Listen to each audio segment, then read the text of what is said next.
Hello and welcome to the Speaking Frankly Football Show. I'm Frank Hughes, the chairman of Skelmersdale United Football Club, and alongside me is my co-host and passionate press officer AJ the Jet. Not that being involved with the football club is a prerequisite for hosting a football podcast, but it certainly helps. We are ready to dive headfirst into the vibrant world of non-league football in the Northwest, and we might even take a moment to discuss some of the bigger headlines in the sport. We'll explore life in the Northwest counties, bring you interviews with well-known faces in the league, and analyse how local teams are performing while making bold predictions for their upcoming matches. Nothing is off the limits here. We'll be diving into all kinds of topics, including complicated refereeing decisions and regulations that often leave fans perplexed. We want to hear from you too. This is your show, so don't hesitate to reach out with topics you want us to tackle. Let's get this conversation started and enjoy every single moment. We are speaking frankly.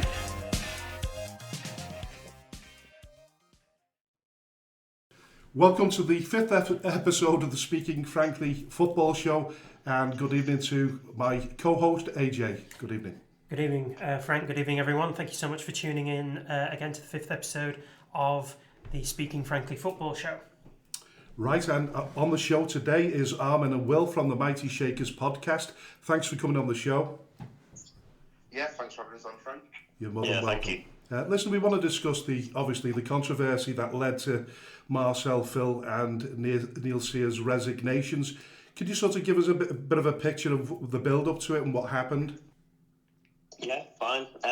So what happened was we had a volunteer. He's been at the club for a very long time. And what would happen was he came in to volunteer, so he was behind the desk. He was kind of the face that everybody saw as soon as you walked in. And he was told to pack his things and go home. He wasn't able to volunteer anymore. He asked why that was, and he was told he wasn't given a reason. Neil Sears told him it was the board had advised him to do it. John then spoke to the board and spoke to Marcel from the board, and Marcel told him that it wasn't a board decision, it was nothing to do with them and no one knew anything about it. So from there it was kind of a lot of he said, she said type of thing and back and forth, and really John was stuck in the middle of it, and it kind of all escalated from there really. And the first resignation came from Marcel, assumed, followed by Phil Young, and then later on that night Neil decided to hand his resignation in as well.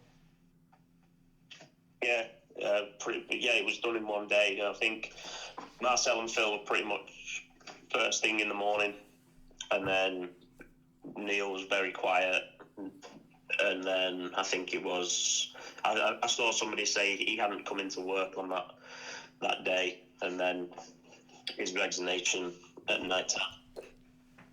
Yeah. Now, of course, the accusations that Neil acted alone without consulting the directors has played a big part in this. Have we got any more detail on that at all? Do we know? Do we know any more about that? No, I don't think anything's really come out of it at the moment. I think me and Will, especially Will, is quite close to John, so we have spoken to John, and I think he's still searching for what exactly went on and how they got to that decision. Yeah, but up to this point, he has been asked to return to the football club, has he? Yes, he's been asked. I think Marcel spoke to him on the day and said there was a breakdown in communication, apologised, and John kind of just wants to know what's happened really. I spoke to him Tuesday night at the match, and he said, I'm still none of the wiser. He says, I spoke to Neil, who still says it's the board, and I spoke to Marcel, who's still saying it was the other way around. So he kind of just wants an answer, really, listening to John. Right. So listen, Neil appears to be the victim of his professional actions, whether he's been right or wrong. But in terms of what he's been doing behind the scenes, particularly with what's been going on with the poor behaviour, which is unacceptable and is quite rightly culminated in banning orders being dished out.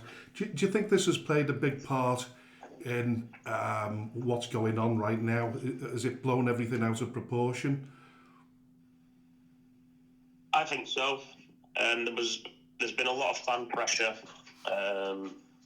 especially we have a singing section called A Block. A few of those obviously were involved in the banning, and they've kind of been very vocal against him.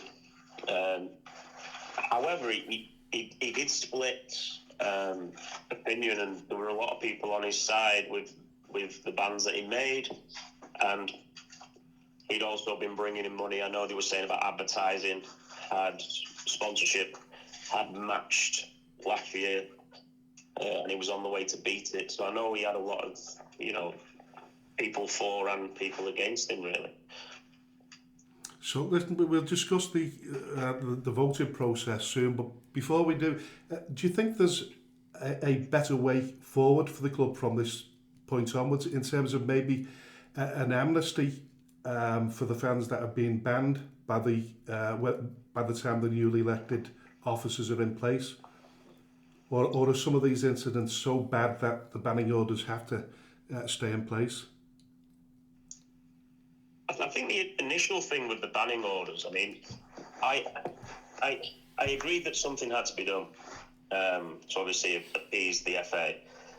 But I think the issue that people had was they weren't consistent. So I know some person got a 3-year ban, some people got 12 months, some people got a few games, and it seemed a bit all over the show. And I know that's where a lot of people kind of disagreed with the decisions. And me personally, I think a reduction in some of the bans, but I'd still think that you have to make the right choice at a football game and stay off the pitch and don't fight, to be honest. So I think we're all adults and we live by our actions as well.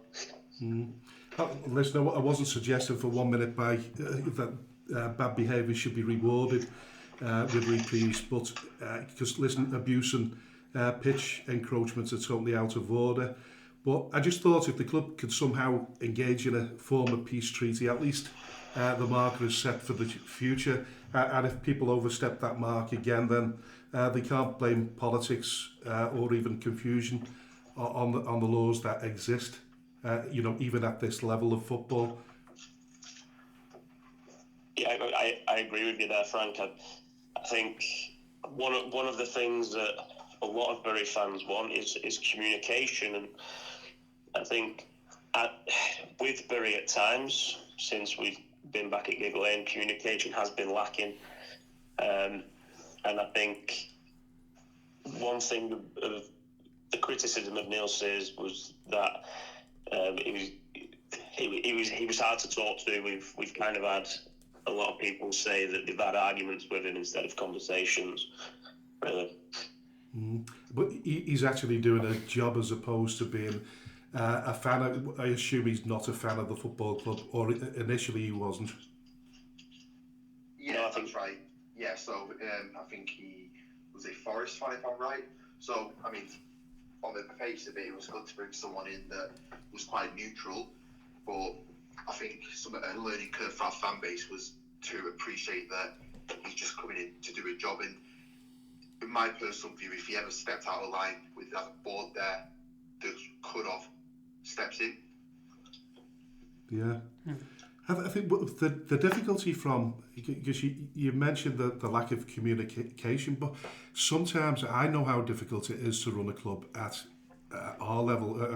I know with similar levels, but in terms of the size of the club, it's very difficult. The day-to-day business of running a football club is very difficult. So I can't even imagine what it'd be like for a club as big as Bury. So sometimes getting the communication out is not easy, and I would imagine it falls all on one person.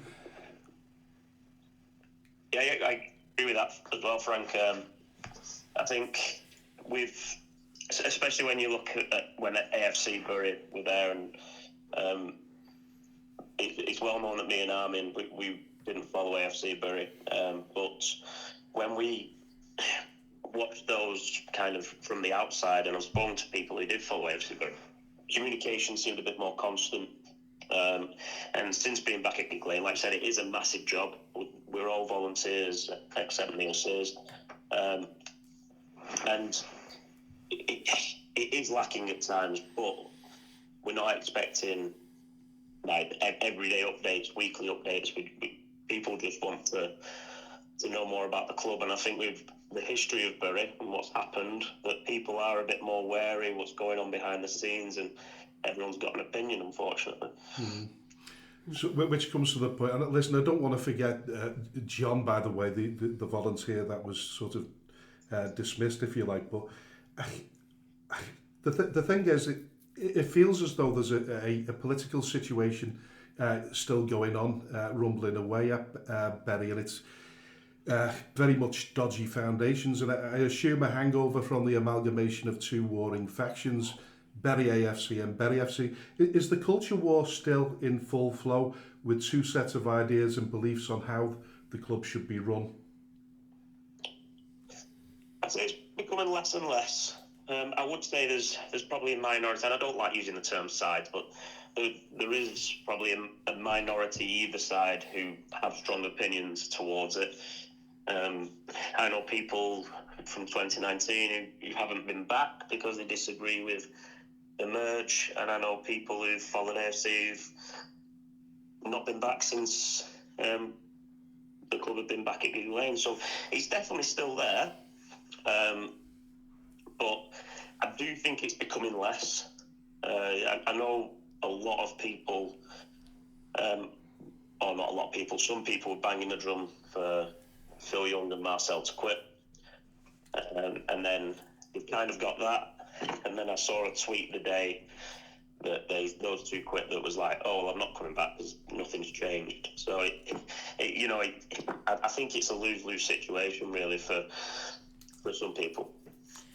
Yeah, and I think to add to that, I think rather than unity, I think the issue the way I see it with fans is trust. And I think the people that have the power at the top, I'm not sure they still trust each other because of each of them coming from different sides. So I think there's a lack of trust at the top, which then trickles its way down. And I think that's all as a result of the merger last year.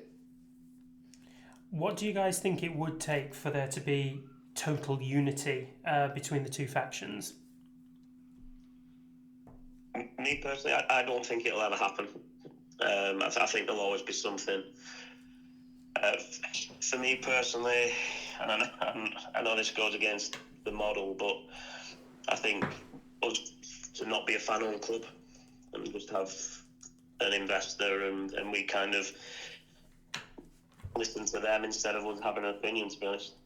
Yeah, and I think we'll spot on there. It's either you go away from the fan-owned model, or a more extreme measure that's never going to happen is you get rid of social media, because I think that's what's causing all the issues at the moment. Everything stems from social media.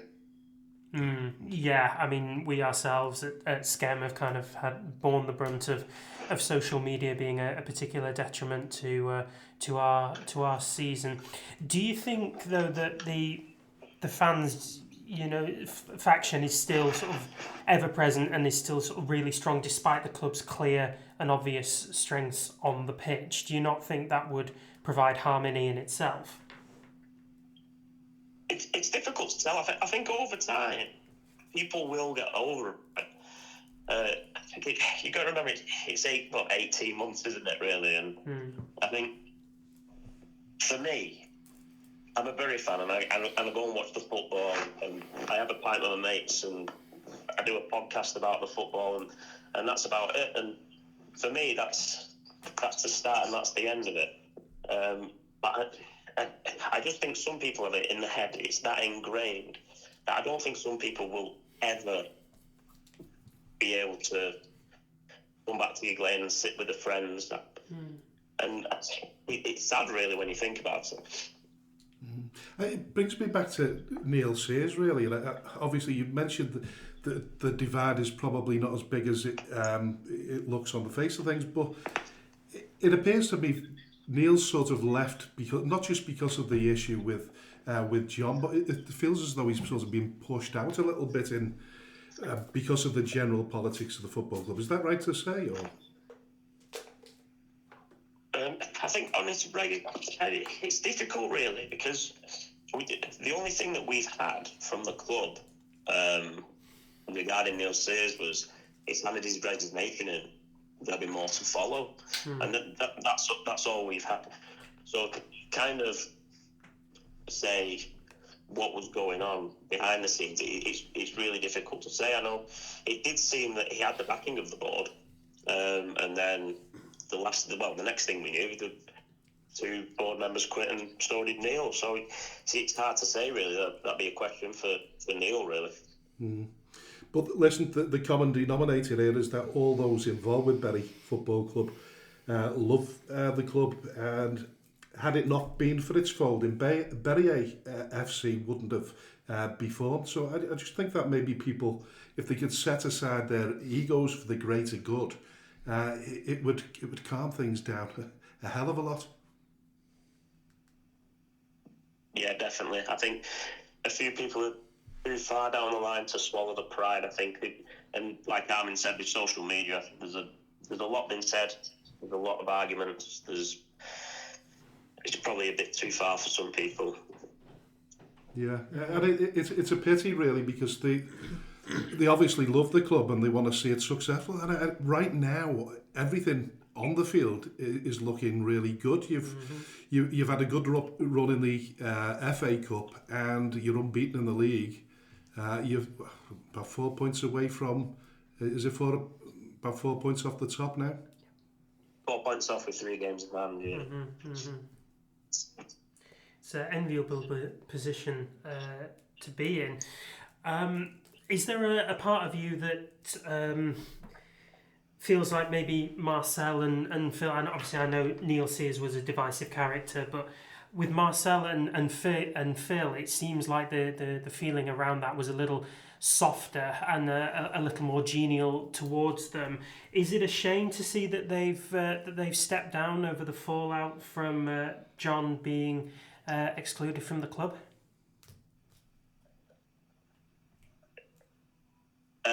Yes, really, in my opinion. We were in a very healthy position as a club. I think we had £600,000 in the bank as of now. Gives a loan. Brand new pitch. So you haven't got a few quid to spare to your friends over at Scam, have you? Yeah, please. You do with that. Listen, it's a good, healthy bank balance, that, like you say. So everything on the field and even behind the scenes looks rosy, other than the sort of infighting. I don't profess to know much about the internal politics of the football club, but it seems as though there's potential for destroying the club and a sort of implosion to follow. Is that possible? I think it is, yeah, because I think people have started picking it up on social media where they say it's an endless cycle. So you've had Marcel and Phil step down now, and you're seeing people trying to organise their groups into block voting for the people, not necessarily a right for the role, but to get their side on. And as long as you're doing that, you're not actually helping the club, because you need to be getting people on with the right skills and assets. And if you're just voting on popularity and who was on your side 2-3 years ago, then I think the club's going to be in trouble a lot sooner than people think. So, listen, it comes to about the voting system, and I think we mentioned before we went on air that the elections have been called off now until after Christmas. Is that right? Yeah. So yeah. Basically, so yeah. Listen, explain the voting system to me a little bit better for those that don't understand it, because you are a fan-run club. You have 1,586 live members. Now, before the resignations, 3 members had to put themselves up for re-election. Will that still be the case, or will only one member have to stand again? I know you've since they put a temporary chairman in, haven't they? Yeah, so obviously 3 have to step down and rerun if they want to, but obviously because we've had 2 resignations, that's 2 spots that have opened up, and the club did put a statement out earlier today saying there's actually 3 stepping down. Obviously we've not had confirmation, but I believe there's one more board member that will be stepping down due to other reasons. So this time round it's just going to be 3 new members going onto the board. Right, and in terms of... Sorry, go on. Sorry, Frank. Also, the 3 that originally put forward were done at random. So they didn't offer to step down, they were done at random. Right. I mean, listen, in terms, there's 9 committee members, I believe, isn't there, in total? Well, there normally is. 8. So is it 8, is it? Sorry. Yeah. Right, so the system is after the break, after the Christmas break, the elections will start and the results will be sort of made before the end of March. Yeah, correct. Right, and I'm just looking at... Well, I was going to go back to what you mentioned before. I can't remember who mentioned whether it was Will or Armin. In terms of being a fan-run club, it doesn't particularly work well, or doesn't appear to on the face of things. So, in terms of the ownership of Gig Lane, that they have 3 or 4 benefactors that actually own Gig Lane. Are you suggesting that it would probably be better if those that actually own Gig Lane were in charge of the football club? Me personally, no. I don't think that, because once again, we're talking sides, and some people are against the benefactors. I've heard them being called investors and not benefactors, and some people are dead against that. And I think if that happened, then we would be in the same situation of people disagreeing with that side. Me personally, I think somebody, if we're going down not the fan-owned model, then somebody who is currently nothing to do with the club. Or what would be great if we saw the people at the top actually getting on with it and leading by example. So no more talk of sides and kind of working together with those on the board, really, and starting from there if we are staying fan-owned. I always found it difficult anyway, as a small club like we are, to get policy sort of over the line. We're just 6 of us, so I can't imagine how it is with 1,586 members. It must be, like you say, it becomes a social media war with all those members. Yeah, I mean, in terms of policies, we've got 9 board members, so they've been voted on. So the majority of decisions, it's for them to really decide on, because they're the ones that we've voted on. But they're constantly under pressure, aren't they, from the members? Yeah, absolutely, yeah. So in terms of moving forward... Yeah, well, I think that comes to what I said before about trust. I don't think the whole fan base is convinced that when it comes to votes for the at board level, that they're actually done in the best interest of the future, or it's still that you see the aspect of sides. So we had this issue, I think, last year where we've got a board member who's a civil engineer, I want to say, and he's been removed from the stadium board, and he's perfect for that role given he's a civil engineer to be working on the stadium board. So he's been removed and replaced by someone with nowhere near that experience. So that's when the fans start looking and thinking, is that the best for the club, or is that just because they still don't trust each other necessarily? With that in mind then, gents, how much of a say will the members have in the appointment of a new CEO? Little, I imagine. We elect the board, and the board make the decision for us. And to be honest, like I said, Neil says they'd split opinion. But at the end of the day, his job is to bring money and make sure the football club is run right. And like I said, did he make decisions that were popular? No, but was he running a football club? Yes. So it's just unfortunate with Bury that I think no matter who is appointed in that role, it's always going to be a very, very difficult one. Yeah, of course it is. It'll never please everybody. I assume. In your opinion, then, gents, what exactly would a good CEO look like? Someone who puts $1 million in the bank. We'd all love one of them. To be honest, for me, we're a fan-owned club. My biggest gripe at the minute is that we aren't about the fans at the minute. And I've said it a couple of times that I feel that we treated a bit like cash cows sometimes. We're paying EFL prices for certain things when, we're not a football league club anymore. I know hospitality this year is massively down on what it was last year. But they're charging £35 a game, so people can go elsewhere and watch something else. So there is very much a split on that. But for me, just think about the fans before making decisions. And I think if you have the fans in mind, then they'll all back you. So in terms of lacking information, what particular information is it that fans feel as though they're not getting fed with?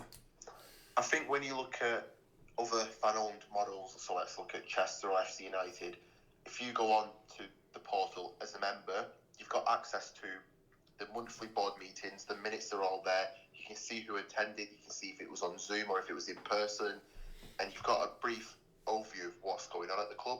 And I appreciate there's some stuff that has to be redacted because they're confidential at the time, and that's fine, but if you're seeing teams in higher leagues up doing that, then why can't we? Because I think fans deserve to know what's going on at board meetings, because that's the board we voted in.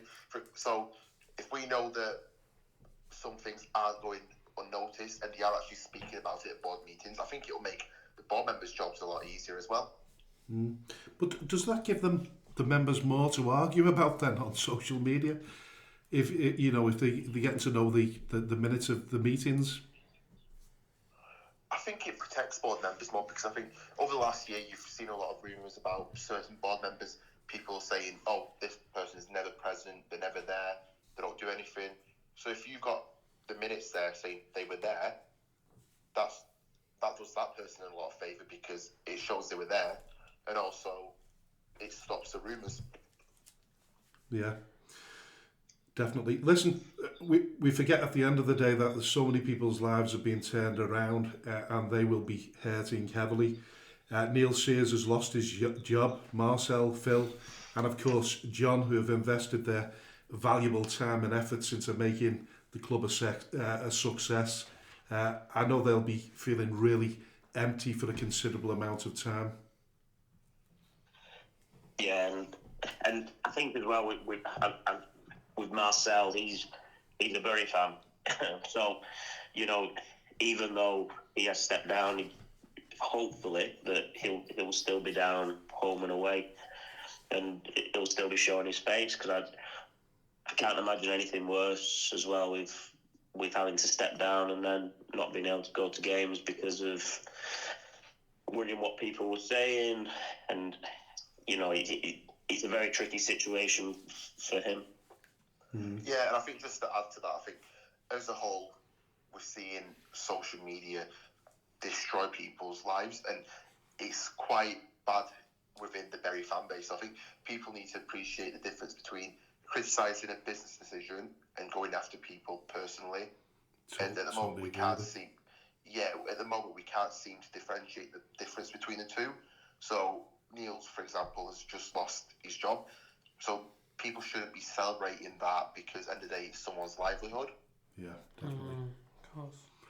And listen, finally, we've talked about the success on the pitch. You're doing really, really well at the moment. That's something that can unite the supporters. How is the general feeling about how your season's going? Oh, absolutely brilliant. I think, especially the FA Cup, that gave us a run. Just to beat our local rivals, I'd call them, Radcliffe as well, who have got a fairly healthy budget.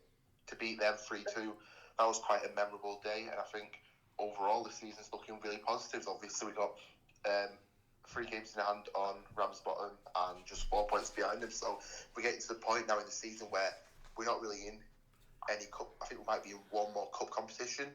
But other than that, it's just, Macron Cup. And other than that, it's just full focus on the league. We've got the benefit of the 3G pitch, so we know going into the winter period, we're not going to have any home games called off. So I think we're looking quite good in terms of hopefully getting out of the Northwest counties. And it's worth noting that, because you mentioned the 3G pitch, of course, that will bring valuable cash streams in. I believe one 3G pitch alone can bring in as much as between £260,000 and £300,000 a year. So listen, that was, I would imagine a lot of that hard work was down to the likes of Neil, Marcel and Phil.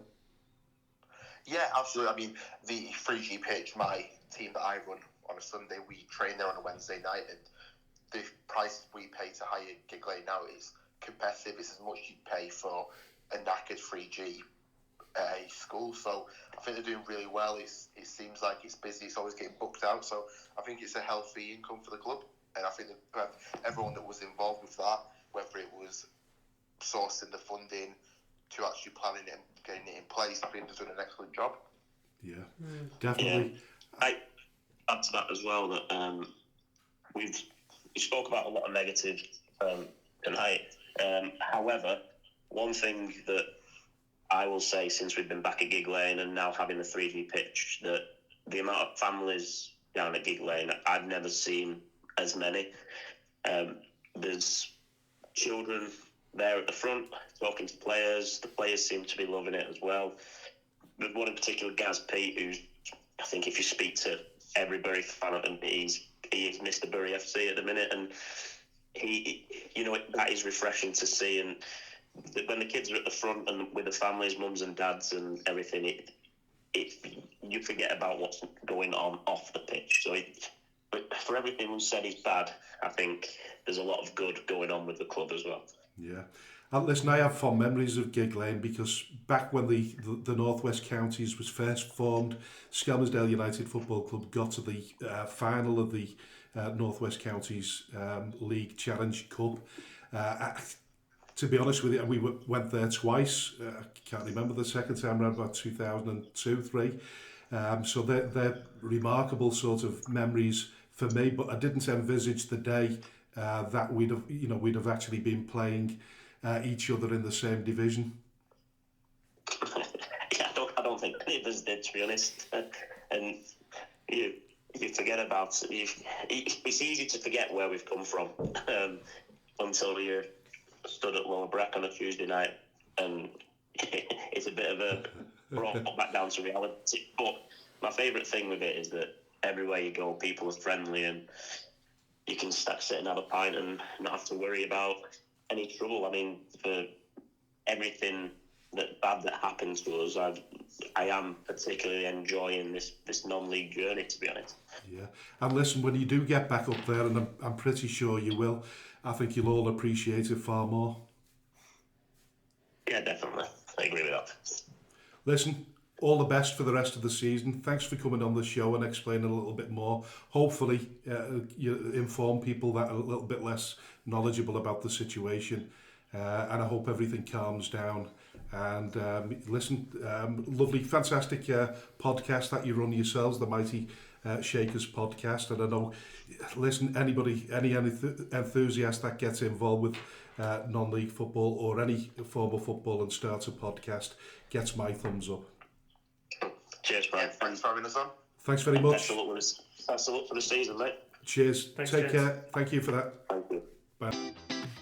Special shout out to all the businesses that support Skelmersdale United Football Club, Origin Sign Company, T&W Garners, 7PDS, Schem Express Cars 5005, Lease Car UK, RNB Auto Centre, SB Skills Solutions and Hey Presto Web Design. Thank you to everyone who donates to the club, supports our race nights, raffles and the lottery bonus ball scheme, and of course the last man standing.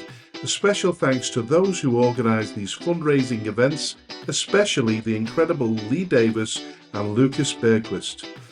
To all who stand by us both on and off the field, we are truly grateful. If you wish to sponsor the show, please contact me at chairman.schemutdfc@gmail.com or call me on 07766 054 548. All proceeds will go to Skelmersdale United Football Club. Thank you for your unwavering support. Welcome to the second part of the show, and we're delighted to introduce Dave Jones, who's the manager of Atherton LR. Thanks, Frank. Thanks for having me on. You're more than welcome. Now, you've been at Atherton LR since May 2023. You joined the club from Bootle, where you managed their under-21s. But that certainly didn't faze you, as you finished second in the North West Counties Division 1 North last season, sadly bowing out in the semi-finals of the playoffs to South Liverpool. Great first season, but a bitter pill to swallow in the end, the playoffs, losing out in the playoffs. Yeah, it was difficult. Obviously, I think when we started the season, we had no real expectation. When I met Sean and the committee in the summer, it was sort of just, stay up. I don't think Atherton had finished in the top half of the league for like 12 years. So, the first thing that we wanted to do was get a bit of stability, in terms of the players. And then once we started, it was August. It was the first game of the season, so we kicked it down the line. We scored within 12 seconds. And then that was sort of the start then for the season. August, as you know, you play so many games of football. I think we had 27 points by the end of August. So it was like, we've got a really good chance here of pushing on. And then we, remained consistent throughout the year. FC St Helens were faultless, couldn't get near them, but finished second, and then fell short in the playoffs. Obviously, it was disappointing at the end, in the short-term picture, but I think if you look back at the bigger picture, it was a really successful year for the club, and for myself as well as the first year. Yeah, absolutely. I mean, you were 23 years old when you took the job on at Atherton. Were you daunted by the task of taking on a management role of a football team in your own right at such a young age? Yeah, I think obviously it was difficult, and I knew it was going to be difficult. I finished with Bootle in that summer and started applying for jobs, and obviously as you put your date of birth on the CV and stuff like that, I understand that chairmans are probably looking and thinking, that's not for us, and I understand that, and I totally get it. Applied for a few jobs, wasn't successful, and didn't get an interview and stuff like that, and then I managed to get one at Atherton, and didn't look back from that. And I remember driving to the first day of pre-season, and you sort of like start second guessing yourself and second thinking yourself and all that, and thinking what people are going to think when you meet the players and all that. But I remember speaking to someone on the way, and the best advice to give me was just do what you've done the last few years. Bootle under-21s, coaching with Bootle's first team, all that, and just apply them same things that have made you successful there into being at Atherton. Yeah, but it seems to be going well so far for you. Just talk us back to kind of the start of your managerial kind of career. So you were on Wigan's books as a goalkeeper, and then you headed to Earlham. Is that correct? Yeah, that's right. So I was at Wigan Athletic till I was 14, 15. Got released, and then had to start making my way, so I ended up playing in the North West Youth Alliance with St Helens Town and Earlham, staying on with Earlham to the under-21s and making appearances at first team level as well, and being around the first team squad, which was good, at 16, 17, really good exposure and experience.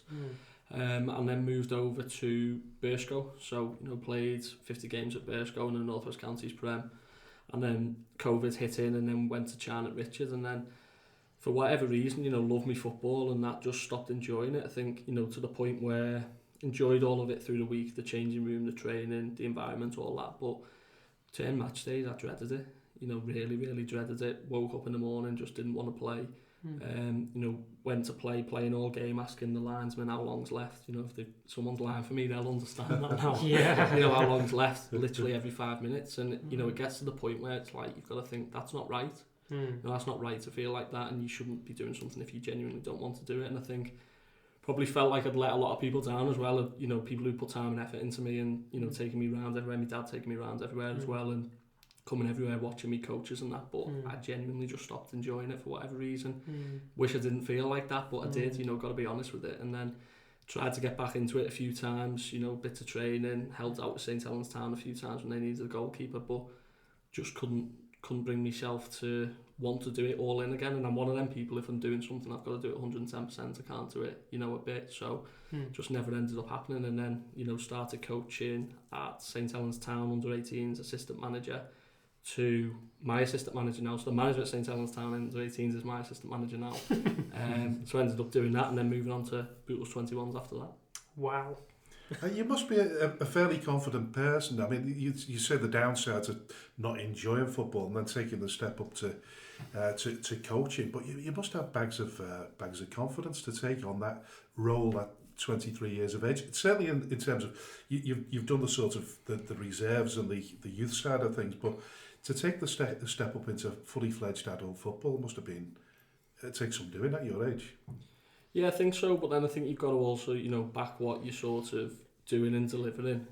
Obviously got really good coaching staff as well, which creates a really good support network for the players who are brilliant in everything they do. So you've got to sort of back what you're doing that sort of earns the respect of the players as well. And I think, you know, over time you get that, and obviously we sort of got that pretty early on with the results that we got in August. You know, I'm sure if we'd have lost the first few games, it could have been a lot different, but obviously it wasn't, so we've not really looked back since.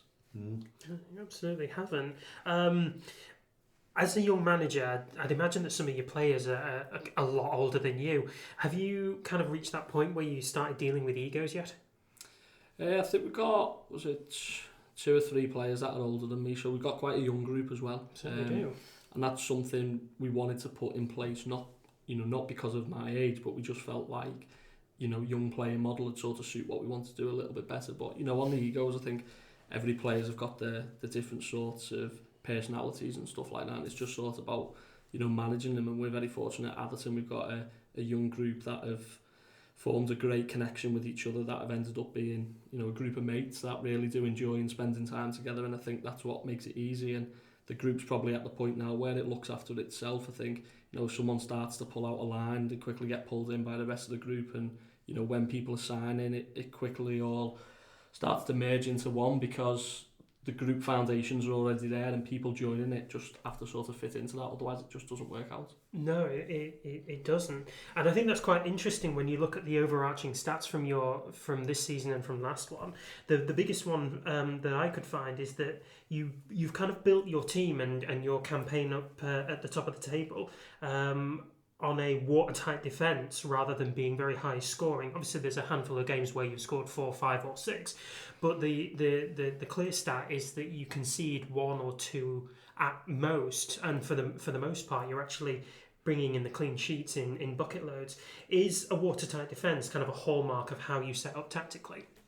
Yeah, I think it plays a big part. I mean, last year our goalkeeper got joint goalkeeper of the year, you know, for the league, so got the joint same amount of clean sheets as FC St Helens got, and we were fortunate last year. We had 2 strikers in Cal Hunter and Lewis Rawsthorne that got about 63 goals between them, and, you know, Lewis got his deserved move to Radcliffe on a contract, and Cal Hunter moved on to Ashton Town as well. So we knew losing them goals in the summer it was going to be difficult, and you have to be realistic about things that realistically we're not going to replace 63 goals. It just doesn't happen at this level. No. You can't find, you know, strikers that are going to put the ball in the net like that. So, you know, we've brought in good strikers that have done really well so far, you know, which have helped. But then we also looked at other ways that we could sort of bridge that gap. So, you know, conceding less goals, that helps as well. And then other people as well around the pitch, you know, chipping in. We were probably heavily reliant on 2 people last year, and this year the goals have been, you know, spread out amongst the team. And like you say, putting that alongside a good defensive record has led to positive results so far. Yeah, it certainly has. And keeping a team together, because you've got an established side now from, you know, last season up to this, keeping them together in terms of budgets. You've had to deal with budgets and things like that. Is there a lot of money at Atherton LR? I assume there isn't, because you don't get big crowds. Or no, so I mean the budget's halfway between £0 and £1,000, so yeah, you know, it's in the middle there, and you know, when you divide that by 16, it doesn't go very far. I think, you know, it's petrol money, isn't it? You know, £20-30, and The sponsor puts in £10 a goal as well, and pays a bit for man of the match. So there's little incentives like that, which is good.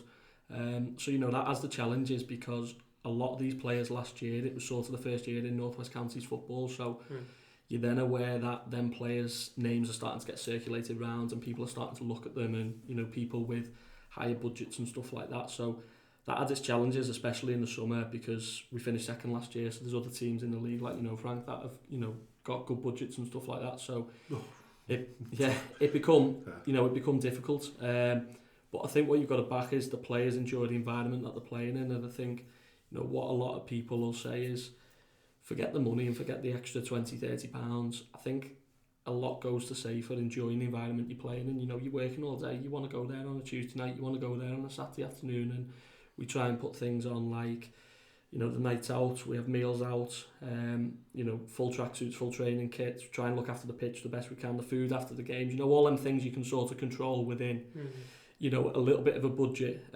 without spending ridiculous amounts on players, and that's what we sort of base ourselves on.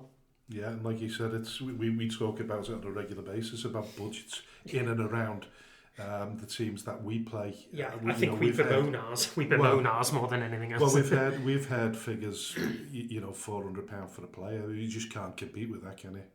No, and obviously, it's difficult. And I mean, Droylsden have got some, they pay a little bit more money than us, but I use them as an example, is they also get really good crowds in as well, don't they? So they bring good revenue into the club, and I think, as I use them as an example with the crowds, because we all sort of keep pushing the crowds up. So our crowds have, remember my first game was sort of about the 80-90 mark, and now we're sort of averaging about 140. So it's gradually gone up.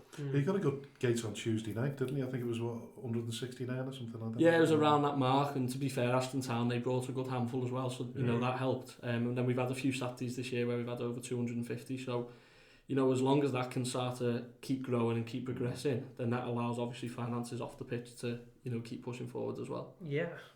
And listen, you've got a reputation as an up and coming manager, non-league manager. We've certainly blown your trumpet a little bit, yes. And certainly in the Northwest. Are you aware of that? I mean, not really. I mean, I don't. You've gone red now. No, I think obviously we're doing well, and you sort of stood there, but. A lot of it is down to the coaching staff and the players and the people in the background of the club as well. Obviously speak a lot to your manager as well, Tommy, who always speaks well, and other people as well around the Northwest. So they sort of give me positive things and that, but I just sort of want to just keep going and keep pushing the club forward. Really. He speaks very, very well of you, Tommy. Indeed, he does. And listen, with such a good reputation. The chair people like me, I've got to say chair people, can't say chairman, can I? But chair people like me undoubtedly got you in their radars. So I'm guessing if you win the league, your stock value goes up even higher, and then you have to focus on your allegiance. Then do you carry on at Atherton LR? If an opportunity comes up, are you ambitious enough? How far do you want to go in the game? Yeah, I mean over the last 18 months, there's two opportunities have come up in the last 18 months, but I'm sort of at the point now where, when I walked in there last summer as a 23-year-old into the interview, like that chairman took a chance on me, Sean took a chance on me, and I want to sort of pay him back for that, and pay the club back for that, and obviously really enjoying it there. Obviously long term, everyone sort of wants to be ambitious, players, coaches, managers, everyone wants to be ambitious and push themselves on, but for us, we want to be ambitious as a football club as well and push ourselves on this year. We want to try and get ourselves promoted and go one further than what we did last year and keep taking the club forward. So yeah. Yeah, absolutely. I mean, you're in a good position to do that. Obviously, you're top of the league, and you've actually claimed some Premier League scalps in the form of your wins against Colne and Abbey Hay. Do you feel like the squad that you've got right now are ready to cross that bridge into the Premier Division? I think we talk about this quite a lot. I think over the course of 2 seasons when we've played sides in the Premier Division, we've done relatively well, but I always think you have to be realistic about that. You're getting yourself up for one game, where you're the underdogs. They might sort of underestimate you. I think doing it over a consistent period over a year is a lot more different. But I think, the basis of the squad currently is got all the attributes to step up. I think a lot of them now have just hit 50 games, in the North West Counties, which isn't a lot, so they're only going to keep getting better and more experienced, and will be better for it. So with the age of the group as well, like I said, there's only 2 lads over 23. I think they're only going to keep progressing and keep getting better. Yeah. I always say the bottom half of the Premier League is probably similar to the top 4 or 5 in Division 1 North, but the biggest difficulty is getting out of that division. So once you get in there, if you've got an established team, by and large, you can sort of compete in the Premier Division. Yeah, I 100% agree with that. We say that all the time. I think the biggest challenge is actually getting out the league. I think once you get out the league, there's a good chance if you're in that top 4 group. I mean, look at FC St Helens, obviously won our league comfortably last year, and Mike Smith's doing a really good job there, and they're in and around the playoffs in the Premier Division. So that's just with continuity of their squad and adding a few extras in as well. So I totally agree that once you get there, you sort of have a good chance of staying up if you can keep the bulk of your squad together. Speaking of the bulk of your squad, this season, I don't know whether you know this, but you've used 27 players, which is the second lowest in the division. With that in mind, do you find it a challenge to kind of adapt to different 11s based on the players that you've got at your disposal? I think because the group's so competitive and the squad is so strong, I think we sort of just try and rotate. We go for about 1 or 2 every week to sort of keep it fresh. But then again, also talking about defence and stuff like that, keeping the continuity there and the solid base there and stuff like that. But just touching on players used, I'm a big believer on the least amount of players you can use, the more successful you tend to be, or sort of at the right end of the table come the end of the season. I think it just gives that understanding of the group of players and the staff as well, understanding the players. And like I spoke about before, having the atmosphere and the environment right when people are coming in, it's it's all set and it's ready to go. And obviously people's circumstances are different when they have to use loads of players and manager changes and players moving on, and like we speak about budgets and going on to different challenges. I completely understand that, but I think if you speak to any manager, they'd rather sort of keep below that 30 mark throughout the season where possible.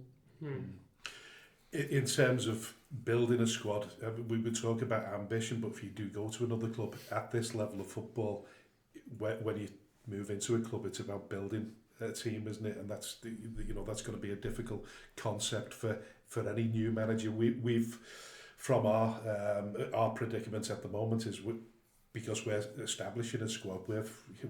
How many were you going to work it out? How many players have we had on the books this? We've used 55 players on the books this season. Unfortunately. So the difficulty is once you're in that position, you've got to.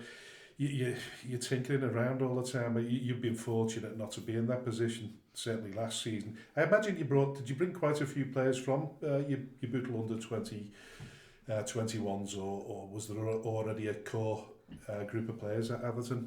There was a core group of players. So what I done when I got the job was we sort of met all the players from last season, and I reached out to every player that finished the season previous with Atherton and just sort of see what the plans were and whether they wanted to stay, whether they saw the future elsewhere. And a lot of them give me the time of day where they wanted to come in pre-season and start fresh, and it was a fresh start for everyone. I didn't know anything about them, they didn't know anything about me, and then there was some that had decided to move elsewhere, that's cool, that's football as well. And we brought a handful in from Bootle 21s. I think the important thing with that was it was having people around you that knew how you worked and knew how you operated.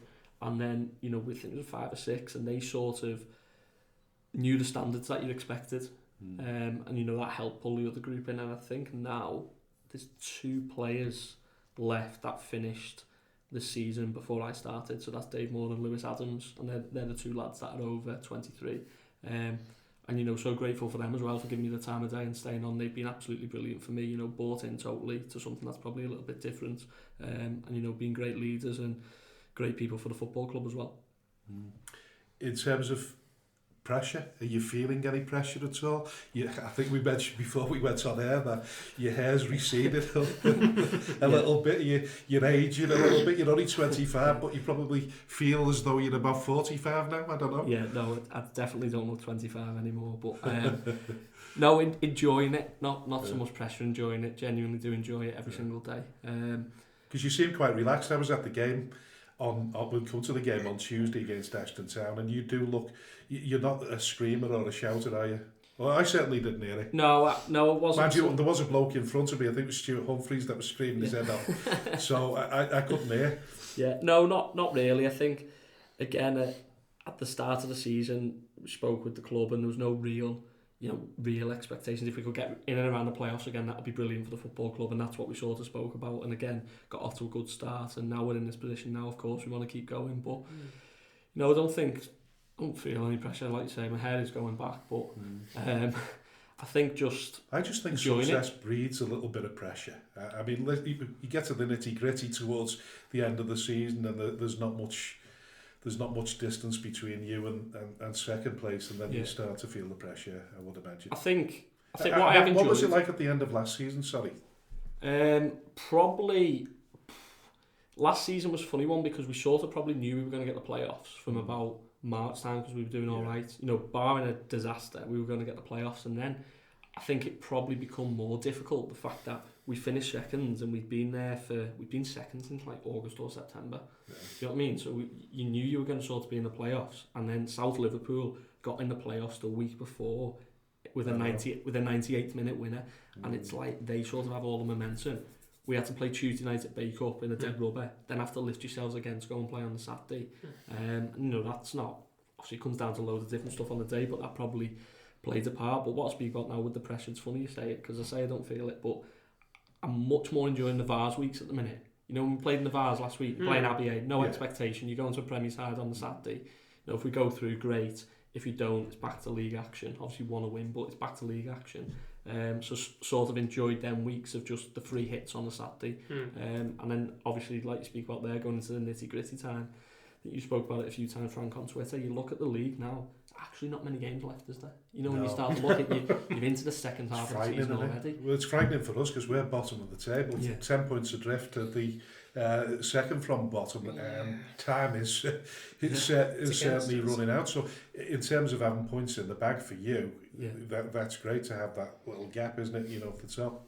Yeah, I think so, and I think we always sort of try and look back to last season and see if we can sort of make marginal improvements. And I think this time last year we were about 10-12 points worse off than what we are now. So, we're in a better place now than what we were last year. And then we've just got to sort of replicate that consistency from the first half of the season into the second half of the season. But I'm sure there'll be plenty of challenges and twists and turns, along the way. Like there was on, Tuesday night, you're winning. Did come to the fair result at the end, the draw, I think, but obviously to concede so late on is just the twist. You've answered my question then. I watched the game and it was a close encounter. I felt as though you had the sort of upper hand for a large part of the game, but then they seemed to come into it, didn't they? They did well in the end, and it was a great build up to the goal that got the equaliser. Yeah, I think first half I thought we were really good. I thought we moved the ball really well, got in some good areas, and then the thing at half time is then you're just disappointed you've not made one of them moments, into a goal. And then second half I thought they grew into the game and we got a free kick, put it in, and I think that was slightly against the run of play, because I think it was all going for a 0-0. And then they've had pressure at the end. Our goalkeeper's made an incredible double save, and you're just thinking then, is he going to be the hero for it? Then they put balls in the box, ask a few questions, and it ends up going in. But obviously disappointed with the timing of the goal, but I think everyone who was there probably goes, 1-1 fair result on the night. Yeah, because Tommy and I thought it was a 0-0 all day long, and then it came to life a little bit. And as you say, then Jack McGovern, was he making his debut, was he then? Yeah, so Joe Bigstaff, our usual keeper, he's had a slight problem with his knee, and we played him against Holker last week and could sort of get through it, painkillers, strap it up, but we have to give him a break and let him recover properly, otherwise he's not going to get any better. So Charlie Burgess, the under-21s keeper, played on Saturday at Abbey Hay, and then Jack McGovern played on Tuesday night, made his debut. I know Jack well from his time at Bootle, and he's going to sort of tie us over for the next 3-4 weeks while Joe's out, and then Joe will sort of come back in and Jack will crack on with his other stuff. He was absolutely outstanding, wasn't he? And you're in a difficult position there, really, aren't you? No, he was. Well, what's making it probably easy, Jack's moving away in the middle of December, so right. He's made it for me. He's made it for me on that one. Very enviable position to be in. You've got Ashton Town in the FA Vars third round on December 7th, and it's home advantage. Obviously, it's really good to kind of see two local teams doing well in the competition.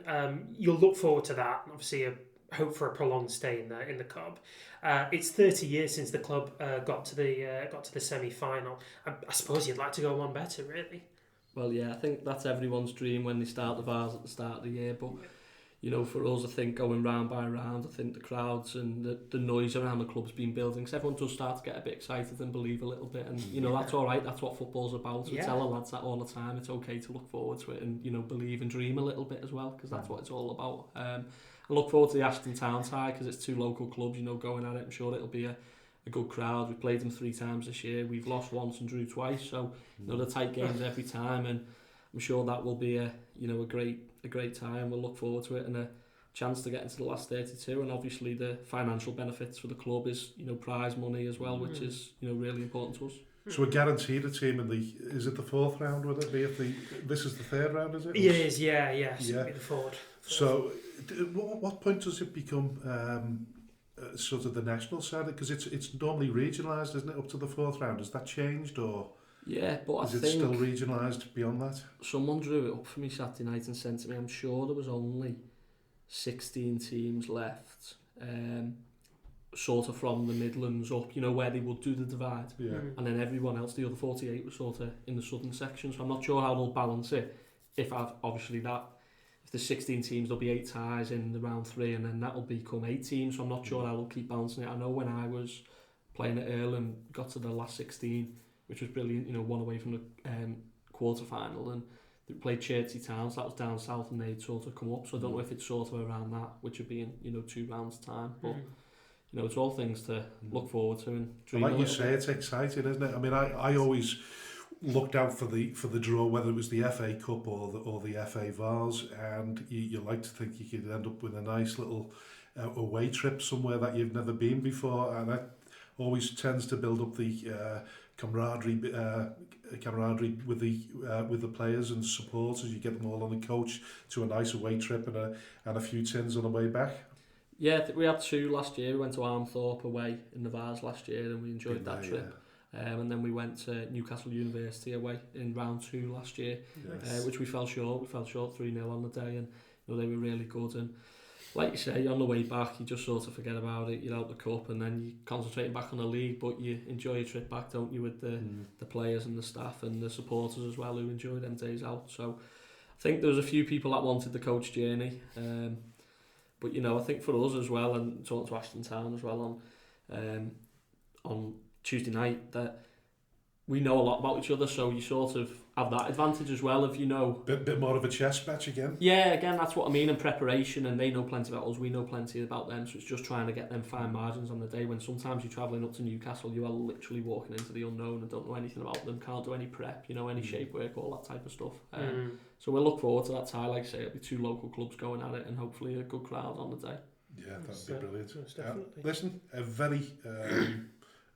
unknown sort of story about your head groundsman at Altrincham. Yeah, head groundsman at Alty, yeah. So been doing that since the summer. Been at Bootle previously, doing their pitch, Blackpool and the Welsh FA as well. So do that through the week and a Saturday morning at Altrincham.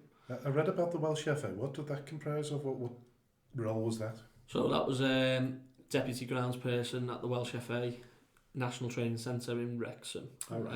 So Wrexham actually use it to train, but it's more used for like Wales 18s, Wales 21s, Wales ladies. You know, state-of-the-art facilities, really, really good at Colliers Park. So, you know, that's really good. And now, you know, enjoying my time at Altrincham, and very fortunate that they're very flexible and allow me to sort of leave at 12 o'clock, you know, on a match day to go and crack on with Atherton. And I've looked at the pitch and it's in fabulous condition. Online I've been looking at Altringham's like it. And what I did notice when I turned up is it's been a long time since we were back in the Northwest Counties and competing against Atherton LR, but Atherton LR's pitch is looking, Crilly Park's looking brilliant as well at the moment. Yeah, it is. Chris, the groundsperson, does a great job on there. Do you give him tips? He gives me tips. No, he works. He owns his own contracting business. Right. You know, so goes out doing schools and stuff like that. So him and his lads spend a bit of time there in the week and looking after that. And it, you know, for November, I thought it looked fantastic on Tuesday night, and you know, helps us as well. But the weather's been very fortunate as well this year, hasn't it, so far? You know, which has played a part. But yeah, I thought the pitch looked really good on Tuesday night, and that goes back to saying them things before when you're trying to attract players and stuff like that. They're all the little things that can help you. Where the extra £10-20 can't come into play, them things can come into play. So a shout out to Chris. What's his surname? Mulcahy, yeah. So Chris Mulcahy, yeah. Yeah, listen, doing a fabulous job there at Atherton LR under instruction from we don't know who. But listen, I noticed something you'd said about working on Bootle's hybrid pitch. Now, unless I've got it wrong, there are two different types of hybrid, because I assume that these Premier League teams now have got hybrid pitches. Yeah, so there's sort of different hybrid pitches. So the one at Bootle's a carpet system, which was sort of rolled out, filled in with root zone top dressing and seeded as well. Some of them now in the Premier League are sort of stitched in with a machine that come out once every 10 years or so and sort of get reconstructed again. But I think now looking at some of the models, some of them are going down Liverpool and places like that, where it's sort of already rolled out, grown in, rolled out, can have it playable in 2 weeks, comes out every year, costs a good chunk of money, but it allows them to get the extra revenue in with the concerts and stuff like that. And them extra few weeks of concerts where you don't have to grow the pitch in the stadium, because you can just roll it back in, is pretty effective to the bank balance. But you said it might never catch on. I think obviously at Bootle's level it was a pilot study from the Football Foundation where they sort of put a lot of money into the pitch, the irrigation, the drainage and all that, and Bootle put a little bit in as well, and it was sort of to see if it was more beneficial than artificials, pitches long term. And the problem is the cost for maintaining it and all that type of stuff, and then the wear and tear on it, where it turns into the first few seasons of Bootle, it turns into a really poor pitch in the winter, but it was getting 25 hours usage a week, kids training on it through that, and you think for a grass pitch you just can't. Was it getting rented out? Or? Yeah, it was getting rented out through the week. So similar to a 3G pitch? Yeah. So they were trying to do it alongside what a 3G pitch would get, to see if it was more beneficial. Study, it cost £1 million, didn't it? So I can't remember what the figure was all in, but it was a decent chunk. And obviously Bootle now they'll always have that drainage and the even playing field and the irrigation, so they'll always have that. I think they've cut down renting out as much as it was, but used to get like 2 games on a Saturday, 3 on a Sunday sometimes, and then I was training through the week as well. So it was a pilot study. I don't think it quite worked out, and I think artificials will continue doing it, not the hybrid pitches at this level anyway, that's for sure. And in terms of artificial pitches, it puts you out of work, doesn't it? If there's too many clubs turn to artificial pitches. What do you think of the comparison between a normal pitch like you've got at Crilly Park and a 3G? Me personally, I'd rather watch a game of football on the grass. I'm a traditionalist. I've always said I prefer football on a proper pitch, but we've been forced into it the last 18 months, and I sort of forget at times, but then I look at the way it deviates sometimes, and I think it's not as natural bounce as it is on grass, but obviously depends on the condition. The condition, yeah. No, I think definitely, grass pitch, I think it's better to go and watch a game of football on. That's from my opinion from the sideline anyway. But then I also understand the benefits of, especially if it's your own 3G pitch, of the revenue coming in through the week and the guaranteed revenue, and also the guaranteed home games as well. Because let's be straight, I think last year there's probably some months where we didn't have a home game for maybe 4, 5, 6 weeks, and you think that plays a part as well. If you're playing away and you still got to pay the players' expenses and you've not had any income coming in at home, it's difficult. Whereas if you've got that artificial, at least you're guaranteed them home games when they're scheduled. Well, we mentioned it there in the Berry interview that they reckon one pitch alone generates between £260,000-300,000. That's a hell of a lot of money, isn't it, for a club, and particularly the likes of Atherton LR, if they ever decided to go for a 3G pitch. Yeah, no, it's scary money, and I think with the Football Foundation and the FA heavily putting the money in and subsidising the cost of them, I think as a football club, if you got offered one and they were offering to pay 80, 90, 100% of it, would you say no with the income that you can bring in? No, you definitely wouldn't. No. So, I totally understand why it's going that route, but me from the side, I'd just rather watch a game on grass, but that's just me. Yeah. So listen, you've got Garstang away this weekend, so you could certainly do us a favour. They're just above us, so I doubt you'll be taking their lowly position for granted. No, definitely not. We do the same prep on every team we play, every week. We have them watched a week before, or 2 weeks before, and do a report on them, let the lads know, do a training session on them, anything else we need to do, we do it. So we do that the same for every single team. We don't do anything really any different. And we just got to keep going game by game and, trying to get it go. They've had some decent results themselves in the last few weeks. They picked up a little bit as well, so it'll be difficult. It's a difficult place to go, but we'll look forward to it and just keep trying to push on. When have we got them? Was it the last game of the season, or? Not quite. February time, I think we've got them. Well, yeah, we've got you back then. Hopefully you've you had a good. It was a cracking game, was it? When you went to that, there was a few goals, wasn't there? When you went to their place, 3-3 draw when we went to Garstang. Some very kind of picture-worthy goals as well. Yeah. It was probably our sort of result of the season. That's when really. Peter Moore scored 2 that worldies, was wasn't it? Peter Moore's two worldies. Yeah, absolutely. He did really well. So those are the kind of things that we're kind of holding on to this season. Yeah. Really. But just if it is February, we'll be hoping you've got the league sewn up by then. So that you might go easy on us.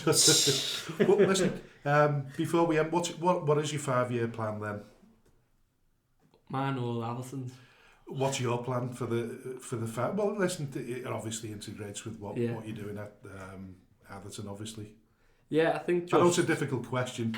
Yeah, I think this obviously get this season out of the way, and we're desperate to get promoted. Like I'm so desperate to do it, especially after falling short last year. Like me personally, I just want to get over the line. Like we spoke about, and then see where we're at then in the Premier Division, and see where we can push to, and see where that sort of takes us, and obviously hopefully keep doing well on a club level as well, off the pitch, on the pitch, and personally as well. Hopefully that all sort of rolls into one, and just see where it goes. Obviously only young, so and with timing and the right job comes along. If you look at John Coleman and Jimmy Bell, when they started out their journey at non-league level with Accrington Stanley, obviously they came up and started managing in the Football League. Do you have aspirations for that one day? Does that? Obviously that's a dream, isn't it? That'd be a dream come true, I think. Obviously everyone wants to, like we said before, play and manage as high as they possibly can. But also really respectful of everything that Atherton have given me and do for me, and the chairman's done for me as well. So it's like when things come up, it's making sure they're the right things, isn't it, and the right time, and for me as well, and making sure that everything adds up at the right time. But at the minute, really enjoy my time at Atherton, and hopefully for the people that have put all the hard work in behind the scenes and the players, hopefully we can get over the line this year. That's the aim. Yeah. Well, we absolutely wish you all the best of luck with Definitely. that one. Yeah, we do. This has been a great interview, Dave. Thank you so much for coming down and talking to us. We absolutely wish you the best of the season, mate. Yeah. Thank you, appreciate that. All the best. Special shout out to all the businesses that support Skelmersdale United Football Club, Origin Sign Company, T&W Garners, 7PDS, Skem Express Cars 5005, Lease Car UK, RNB Auto Centre, SB Skills Solutions, and Hey Presto Web Design. Thank you to everyone who donates to the club, supports our race nights, raffles, and the lottery bonus ball scheme, and of course the last man standing. A special thanks to those who organise these fundraising events, especially the incredible Lee Davis and Lucas Bergquist. To all who stand by us both on and off the field, we are truly grateful. If you wish to sponsor the show, please contact me at chairman.skemutdfc@gmail.com or call me on 07766 054 548. All proceeds will go to Skelmersdale United Football Club. Thank you for your unwavering support. Hello and welcome to the third part of the show, and it's been an exciting show so far.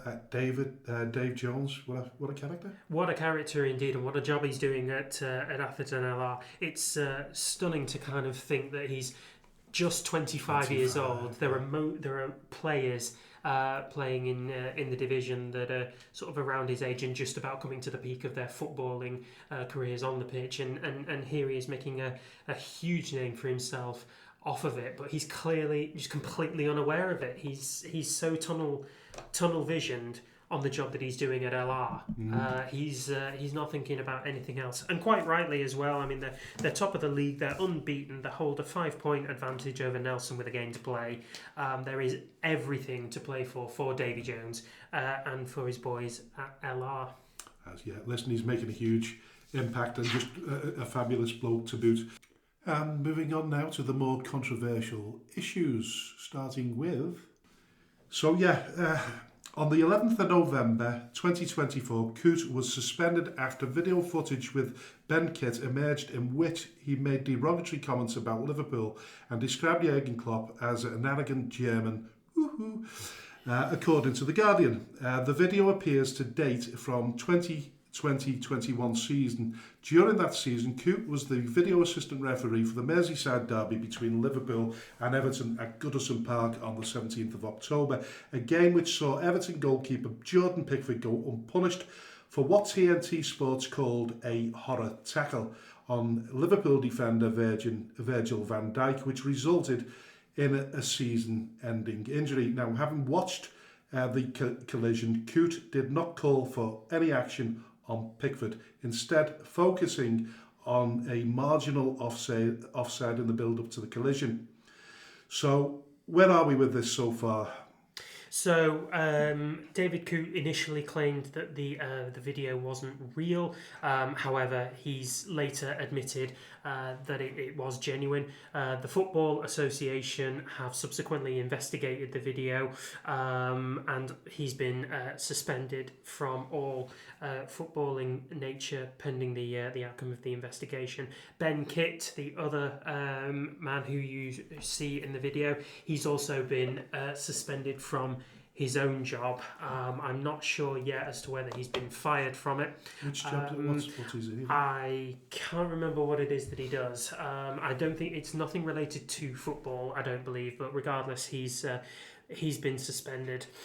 So there's two parts to this video. Obviously, there's the first one in which he's making derogatory comments about Liverpool and about Jurgen Klopp.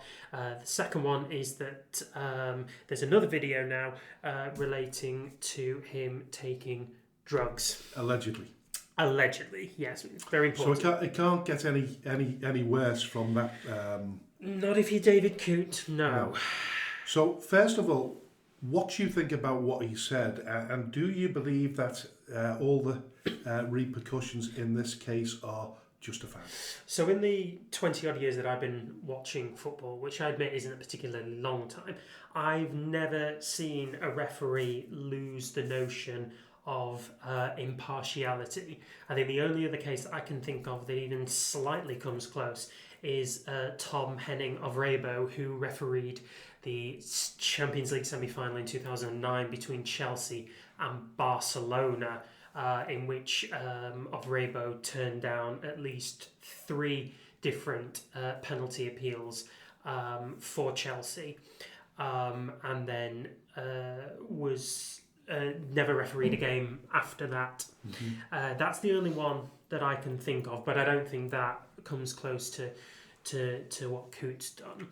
I think in doing what he's done, he's basically tarnished his entire reputation as a top flight referee. There have been some naysayers who've said that he wasn't a particularly good referee, but I think to be a referee in the Premier League it all shows that you have some capabilities at managing it.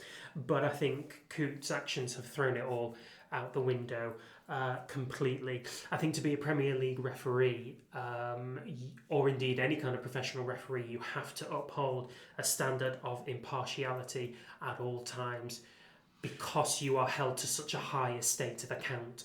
But this is social media that has put him in this position, rather than, I mean, you go back 30 years ago, you wouldn't be able to pick, if somebody was having this conversation, if a referee was having this conversation with his friends, this would never surface, would it? So we know it goes on. We know people talk about people that they don't like.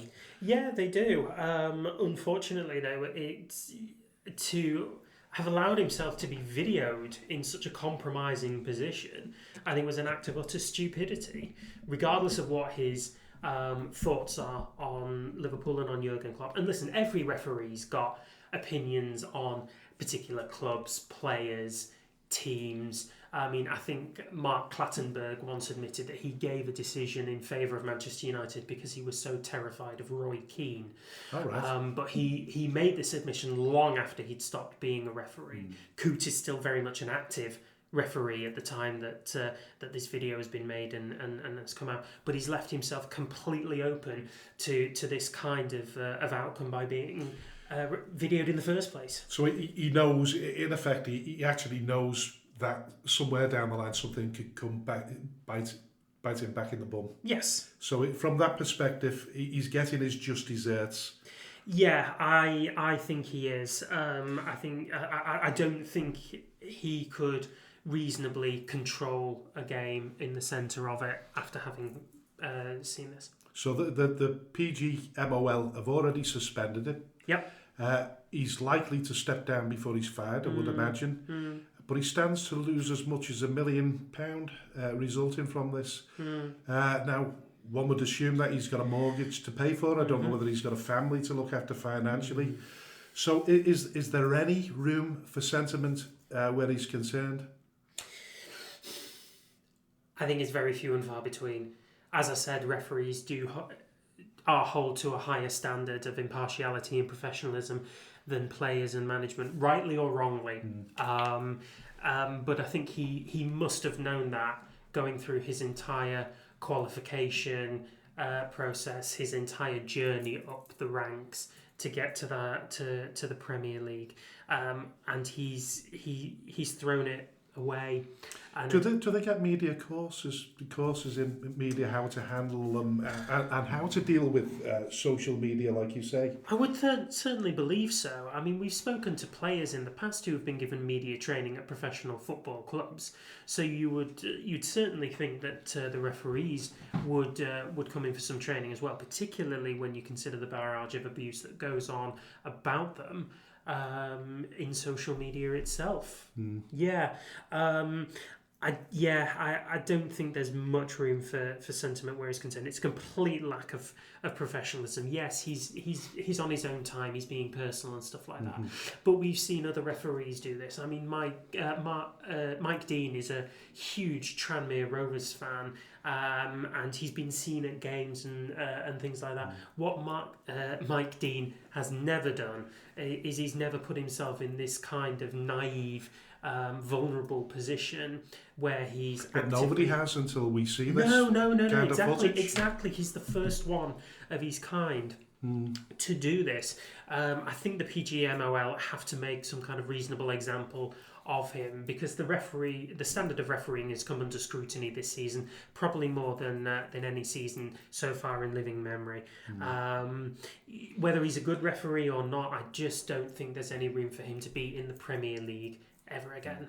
So there's obviously two things here. There's the video talking about Liverpool and Jurgen Klopp. We've mentioned this before, haven't we? Yeah. In terms of referees, that if you abuse a referee, as Jurgen Klopp has done on many occasions, if there is a 50-50 decision to be made, I think any retiring referee will probably admit that if he's getting stick from one particular manager, then he's more than likely, when it comes to a 50-50 decision, to give it against them. So that's the one, sort of dealing with that one issue. So now is integrity in terms of impartiality in question. We can understand why. Yes. He will understand that as well. But then we move to the second issue, which is the alleged snorting of cocaine at the 2024. Was it as early as this year? Was it? Or? Yeah, I believe it was. That's a different matter entirely. I think he would need to be punished for that one as well. I remember back in 2003, a Chelsea player, Adrian Mutu, was suspended for having failed a drugs test where they found cocaine in his system. He was sacked by Chelsea FC, but he was subsequently allowed to go on and play for other teams. He carved out a really successful career in the Italian Serie A for Juventus and Fiorentina. So there's absolutely scope for Coote to return to duties as a referee if the drug taking was just the offence. So up to this point, referees and assistants are not subjected to drug testing anyway? Not that I'm aware of. No. It's never been a situation where a referee's been suspended from his duties because of drug taking within his system. Therefore, we can reasonably assume either every single referee in history is clean, or they don't do drug testing on their referees, which is fine. He has a personal life, and if cocaine's what he does, he's that's it. I don't know. I always think that nowadays people are more frowned upon if they fall out of a nightclub at 4 o'clock in the morning and they're steaming, and staggering all over the place, where doing a line of cocaine seems to be more acceptable these days. It's not a good look. No, God, it's not a good look. It's not a good look for Coote. It's not a good look for the PGMOL. It's not a good look for the Premier League. But it's not a sackable offence, the drug taking. I wouldn't have thought so. No, suspension, drug rehabilitation program. Which is more harmful, though. Let's be honest about it now. It's more harmful to his health. It's not more harmful to his career, and it's not harmful to his ability to make an impartial decision. But the video of him insulting Jurgen Klopp on Liverpool absolutely is. Who was it harmful to, though? His reputation. Yeah. Yes. Yeah, of course it is. He'd never referee a Liverpool game again without scrutiny. But the assumption is that he can't referee with impartiality just because he's made a feeling known in. Yeah, because he's still an active referee. Referees are the centre point of impartiality within the game, and if you are committing to throwing that away by insulting Liverpool and Jurgen Klopp, or indeed any club or any player, whilst you are still an active referee, all notion of impartiality and all notion of integrity is immediately thrown onto the flames. Coote can never referee in the Premier League again. No. So, okay, my opinion is friends have obviously thrown him under the bus. Certainly have. Whether you can call them friends. And no, they're not friends. That must hurt him from a personal perspective. Yeah. And those responsible should bow their heads in shame, I would imagine. Yeah. But equally in this day and age, like I said before, Coote is fully aware of the fact that something like this could damage his career. Yeah. What I can't work out is, in my head, is whether or not he should lose his livelihood due to his actions. Now, the coverage of him, like I said, the coverage of him snorting cocaine is a separately different issue, if that was indeed him. But if he has got a problem with drugs, then he needs to deal with that and he needs to get help. Yep. I've also noted that the likes of Richard Keys has come out in support of him and said that although he couldn't referee again in the Premier League, he should be able to continue in the EFL. Similar things have been said by Jamie Carragher, Gary Neville and Roy Keane. I would assume that probably Jamie Carragher come close to losing his job with Sky Sports because of an incident that he was involved with that was recorded. Roy Keane obviously is famous for his tackle on his retribution tackle on Alfie Haaland. Yeah. So from their perspective, they're a little bit more forgiving. What's your thoughts? Well, Richard Keys is hardly the voice of integrity himself, really. I mean, well, that's what I'm saying. Yeah, he's dropped himself into trouble on. I can't remember whether it was broadcast telly or broadcast radio, but he ended up having to step down for one because of poor behaviour. They kept the cameras or the recording going, didn't they? After yeah, they did. After he maybe thought that they weren't, which is again, that's on him. Somebody keeps throwing somebody under the bus. They certainly do. So whoever Social media's got a lot to answer for. Well, yeah, whoever threw him under the bus is absolutely no friend of his. But you've got to ask the question about how Coote could put himself in such a vulnerable position in the first place. As you've said, it's come back to bite him in the bum. I don't think he can ever referee in the Premier League again, as I've said. I do think, however, there is scope for him to be able to continue in the Football League. What I do question, though, is whether any admission of him taking cocaine is likely to negate that. As I said before, that player Adrian Mutu, he didn't play in the Premier League again. He was fired by his club Chelsea FC. It was a landmark decision because it had never happened before. If Coote is fired from being a referee, to what level is that likely to happen? And will the Premier League, the Football League, the PGMOL, as his employers, are they going to take steps to try and help him, protect him? Because he's clearly a good referee. I mean, he's refereed at the top level. And if he does have a drug problem, we're more than likely now to try and help referees and professionals of any industry through that time. Maybe he comes under more close-eyed inspection and scrutiny. Maybe he does drug testing. Maybe he goes on a rehabilitation program. There's different avenues of him being able to, correct his mistakes, because it clearly is a mistake. I mean, Coote himself will admit it's a mistake. The question is, if you look at the footage, the original footage where he's talking about Liverpool and Klopp, he looks as though he's inebriated, to say the least. Yeah. So he's not in control fully. No. We all know that we're capable of saying things under the influence of alcohol. If on top of that you have a problem, maybe we should be looking at help rather than I would say condemnation. So. I would say the PGMOL has a responsibility and a duty of care towards Coote. And I think if they're going to address his issues of cocaine, alleged. Pardon me. Yeah, it's really important that we clarify. We don't know for certain, and Coote hasn't admitted anything yet. By tomorrow, it'll probably be, by the time this comes out. Oh God, he'll have admitted it. He'll have been fired. Arms and legs. Police investigation. Everything will have happened. There'll be more to it. We at Speaking Frankly will be 24 hours too late for everything. Even though we're trying to be as up to date as we can. But I do think the PGMOL does have a duty of care. Had it not been broadcast as a video, I do think they would have been more inclined to help him. But the question is whether they can be seen to condone it in any way, shape or form by offering him help. It's going to be really interesting to see how the next few days pan out. If you ask me my opinion, I'm all for a second chance. So I do think that he can absolutely referee in the Football League and take a rehabilitation programme to boot under closer scrutiny as he continues his career.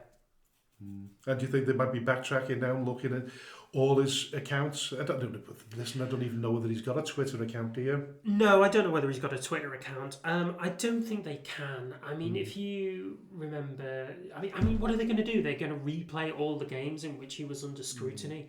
The games are concreted in now. They're in the past. All they can do now, all the PGMOL can do, all David Coote can do, is just look forward to how they make better examples of themselves going forward. We would imagine that Coote would have, if he'd have prolonged his career as a Premier League referee, that eventually once he retired, he'd probably be looking at keeping his toes dipped in football, maybe a job on the Football Association or something similar. Now that's probably... Deeply shut all the doors. Yeah, it's unlikely. Although there could be a job for him there to make sure that people don't make the similar mistakes that he's made. Yeah, I mean, he could well turn his hand to being an exemplary public figure in that regard. But I don't think he's thinking about that right now. I hope that he's thinking that he can just stay as a referee in some capacity, but I think it's going to be a fairly long road back for him. Personally, I don't think Jurgen Klopp will be too upset. No, not with what Red Bull are paying him. Liverpool Football Club, Liverpudlian Scousers in general, got a really good sense of humour. And listen, we'll hear that more of that on the terraces, I'm pretty sure, over the days.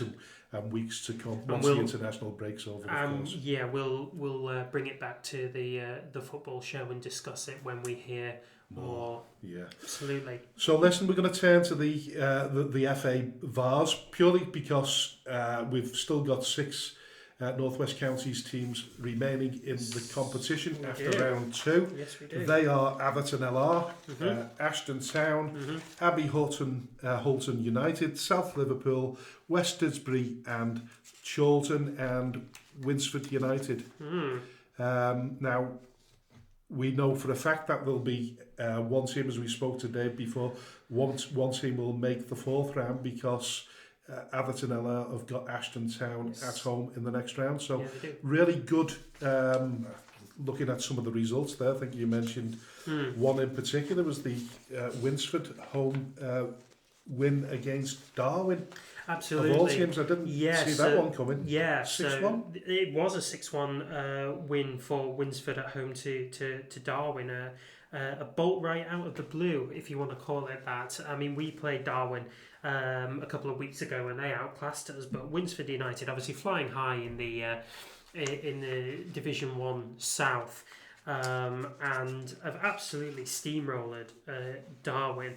Matthew Birchall having himself a hat-trick in that game, 2 for Elliot Coleman, and then Oliver Pope chipping in with 1. I mean, I never expected that kind of result from that kind of game. I thought Darwin would have had a lot more to say, but it looks like Winsford are just they're flying high, as I've said, and they've clearly come away with it. Interestingly enough, though, they've played 3 days later in the Edward Case Cup at home to Abbey Hutton United and got beat 2-0. Yeah, such is football, eh? Such is football indeed. Of course, last week's guest was Steve Wilkes, the Ramsbottom United manager. Yes. We expected a close affair there. Probably, I think we went for Ramsbottom more in hope. In loyalty than sort of good level-headed knowledge. But 2 balanced teams at the top of their respective leagues, and Silsden obviously came out on top. So. Yes, they did. Yeah, it was home advantage, I think, played its part for Silsden. Casey Stewart with a first half double there. Silsden also had the benefit of the majority of the 250 plus strong crowd that Ramsbottom had to undertake, and I think it's just one of those games. I'm sure Steve will say that it was an off day for his team, and he'll probably be more grateful now that he can concentrate more on the league, which Ramsbottom is still very much a part of. And yet, that said, we talked about the fixtures for the next 6 months, and he's got half of his matches to play. So he probably wouldn't have been too bothered about the extra games, to be fair. But any other surprises there for you? I mean, just looking in the bars. Yeah, the only one that surprised me was South Liverpool beating Chadderton. Yeah, really, real bolt from the blue there. Was Chadderton sort of battling it up towards the top end of the Premier League, and goals either side of half time. Dominic Kane with the first one, and Christopher Hapai Fankham with with the second one. Forgive me if that's not how it's pronounced, Chris. No offence, mate. But yeah, South Liverpool getting a really good result for themselves and progress into the 3rd round. So they'll take that little bit of prize money and hope for a good draw in the 3rd. And we didn't really mention the FA Vars victory at Atherton LR because that was against tough opposition away at Abbey Hay in the top league, but they've pitted the wits against the division higher, so they've got a good understanding of what they need to do. Yeah, they certainly do. I mean, we spoke about it with Dave that whether these games are going to be a warm-up to what it'll be like in the Premier Division for Atherton should they get there. They've already beaten Colne and visited Abbey Hay's ground and won 4-1.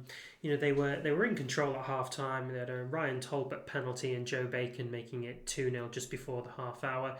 And then in the second half, Akim Sams and George Chadwick kind of put the gloss on the result there. A last minute kind of own goal kind of gives Abbey Hay a bit of a consolation goal, but that was all Atherton, that one. And I think that probably does make some of the Premier teams sit up and take notice of what Atherton are doing in our division. Yeah.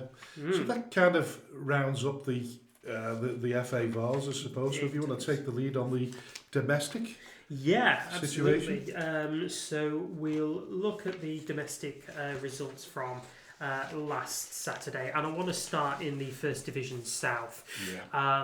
It's not often that we make a huge hoorah about the First Division South, but Runcorn Town are on a much publicised revitalisation, if you like.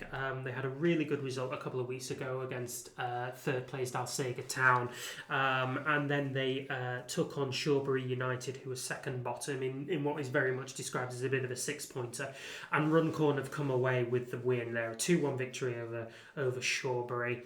That lifts them right back into contention as far as the domestic table is concerned. They're now on 13 points, Shawbury on 14, Wolverhampton Sporting Community on 15, and Alscott Heath on 17.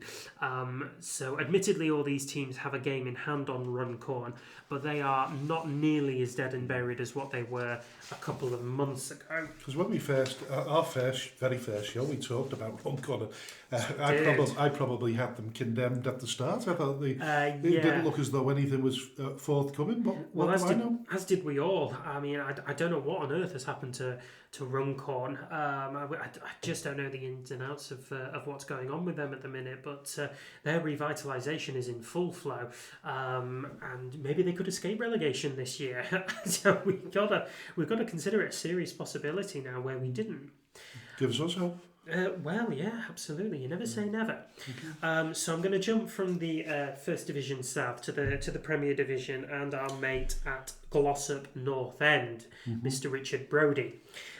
So we had a really good result last Saturday, a 1-0 win against Longridge Town. He's talked quite openly about the amount of injuries he's got to contend with, and attracting players to that kind of remote area of Derbyshire was always going to be a bit of a challenge. But he's fought the good fight against Longridge. He's come away with a 1-0 win, and then he's backed that up. Again, most recently on Tuesday with a 1-1 draw away at FC St Helens. So again, Glossop really starting to piece together a bit of a good run at the right time. So they're now sort of jumped up from sort of the 18th, 19th place. They're up to 15th. They're a point... 2 points, should I say, behind Abbey Hay in 14th. And in a nice position, aren't they? They're in a very healthy position right now. I think Richard would have absolutely taken a mid-table finish. There's plenty of honour and dignity in a mid-table finish for him and for Glossop in their kind of infancy of their partnership together. So fair play to Brodie, fair play to Glossop. Yeah. Can I just go backwards a little bit? There was that one single match, the First Division North, Steeton versus Ashton Athletic. Yeah. Steeton managed to pull off a 1-0 win. Yet again, Ashton Athletic playing teams just above us and coming a cropper. Coming a cropper. Really, really not helping us at all. And Steeton now got a 12-point advantage. 10. It's a 10-point advantage on us. So we are on 2. They're on 12. Oh no, pardon me. Sorry. It's even more. I think it's 16. It is 16. Sorry, I'm 16 points. Wow. I apologise. I'm thinking of Garstang and Route 1, who have both got a 10-point advantage on us, which isn't insurmountable. But so there's been some huge swings over the last 4 or 5 weeks since we started the show. Yes, they have, and they've gone for teams who we could have really done with them not having that, in all honesty. So Steeton, Route 1 and Garstang have all picked up points in different areas across the last 4 or 5 weeks, which is leaving us with a bit of work to do as we come into that second half of the season. Anyway, we'll get back to the Premier Division. Yeah, we'll jump back up to the Premier Division, and we're going to arrive at Bury. Obviously, we talked long and hard with the gents, with the off the field subjects. With Armin and with Will on the pitch, it hasn't seemed to have affected Bury all that much. No, they drew 1-1 with Charnock Richard. I mean, it was a game that I think that they could say that they might have been able to win, but I think they could probably say that about every team. I mean, they're still undefeated in the league. I think they just had one too many draws than what we thought they might have done. But I mean, it doesn't appear to have detracted the capacity crowd. 2,503 turned out for a Tuesday night.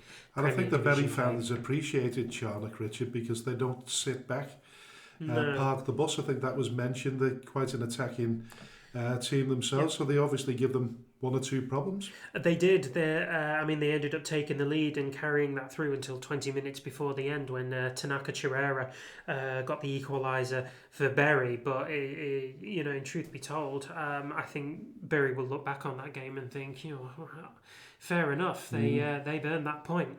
Yeah, most definitely. So they've reduced the points lead to 4, is it? They have 4 points, and they've got 3 games in hand on Ramsbottom. They have 3 games in hand on Ramsbottom. They also have 3 games in hand on Chadderton, who are 1 place and 2 points below them. So it's a very good opportunity for Bury to kind of consolidate their attempts at being promoted from the Premier Division. I mean, Steve Wilkes last week said that they've got 3 games in hand, but they've got to win them, and absolutely true. And I think Dave McNabb over at Bury will be very aware of that one. He'll not be taking anything for granted from his team, regardless of their position. He will just want to see the job done. And the pressure. Totally different for Dave McNabb compared to what it is for Dave Jones. Oh, yes. Such a big club, isn't it? It's a tale of 2 Daves. It really is, yeah. I think even your most ambitious Atherton supporter wouldn't have dreamed of the kind of success that Dave Jones is bringing to the club right now. Whereas a lot of Bury fans, I would think, have a lot of expectation about where their club should be. I think it's fair to say Dave wasn't particularly, I'm talking about Dave McNabb now, wasn't particularly the most popular character in terms of management last season with Bury. And a lot of people have changed their opinion of him now and said, listen, he's doing the job for us.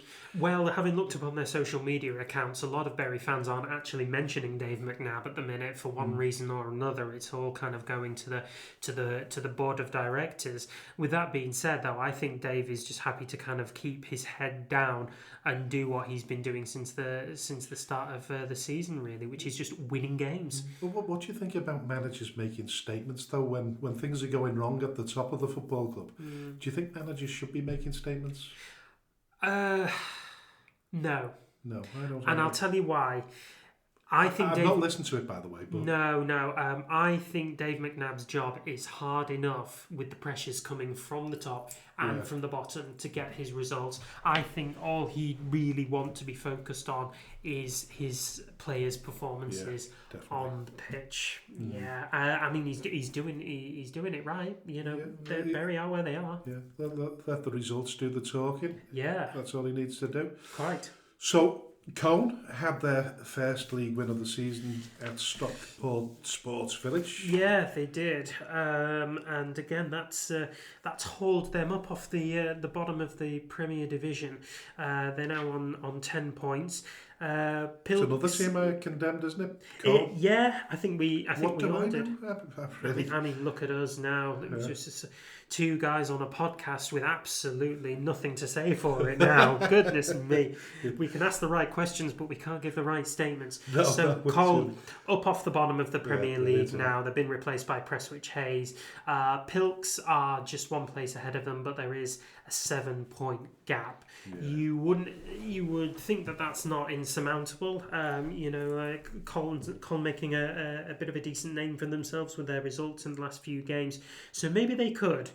They played in the Macron Cup on Tuesday night. It was a an exit away at Exton Villa. I don't think that'll harm them at all. No. They've got better things to concentrate on. I think they'll be okay with that one. Also on Tuesday night, Nelson edged past Steeton in the same competition, the Macron Cup. Oddly enough, all five different goal scorers for either sides, they all had names beginning with J. Right, well, you know what? That's why you're the brains. Look at me coming out with these little points of knowledge. You spot these things. That's great. What does it mean? But Nelson coming into the game against Skem on the back of a solid job, well done. Steeton gave him a lot to think about. Took the lead after 4 minutes. Nelson kind of came roaring back. 2 goals within 6 minutes towards the latter end of the game. One from Jack Doherty in the 73rd, one with June Entwistle in the 79th. Last minute penalty by Josh Coe kind of gave Nelson something to think about, but in the end I think it was job done as they come into the weekend fixture away to Skem. I was going to go to that game. In fact, I mentioned it to Tommy, and Tommy said, well, chances are they'll feel totally different players because he's been there before when that's happened. So we didn't go to that game. I don't know how strong them two teams were, but gives you an indication of the difference in 1 goal difference, 2 teams at different ends of the table. Whether we can read anything into that because we play them at the weekend, give us a little bit of confidence going into that. But we'll come to that one. Well, you didn't go to that game because it was at the back end of Bradford. It's at least 60 miles away from us. I know, yeah. To make that trip on a cold Tuesday night, no. I can see why you stayed in Atherton. But whether we can take anything from that game, it's really hard to tell. I mean, Nelson beat us 6-0 in the reverse fixture when we had a very young and very unattached squad of players there. We didn't particularly play bad, did we? We didn't play badly. No, we didn't. I mean, there was sort of 2 key incidents either side of half time, which I think probably put paid to us. The first one was, the concession of a goal that probably shouldn't have been.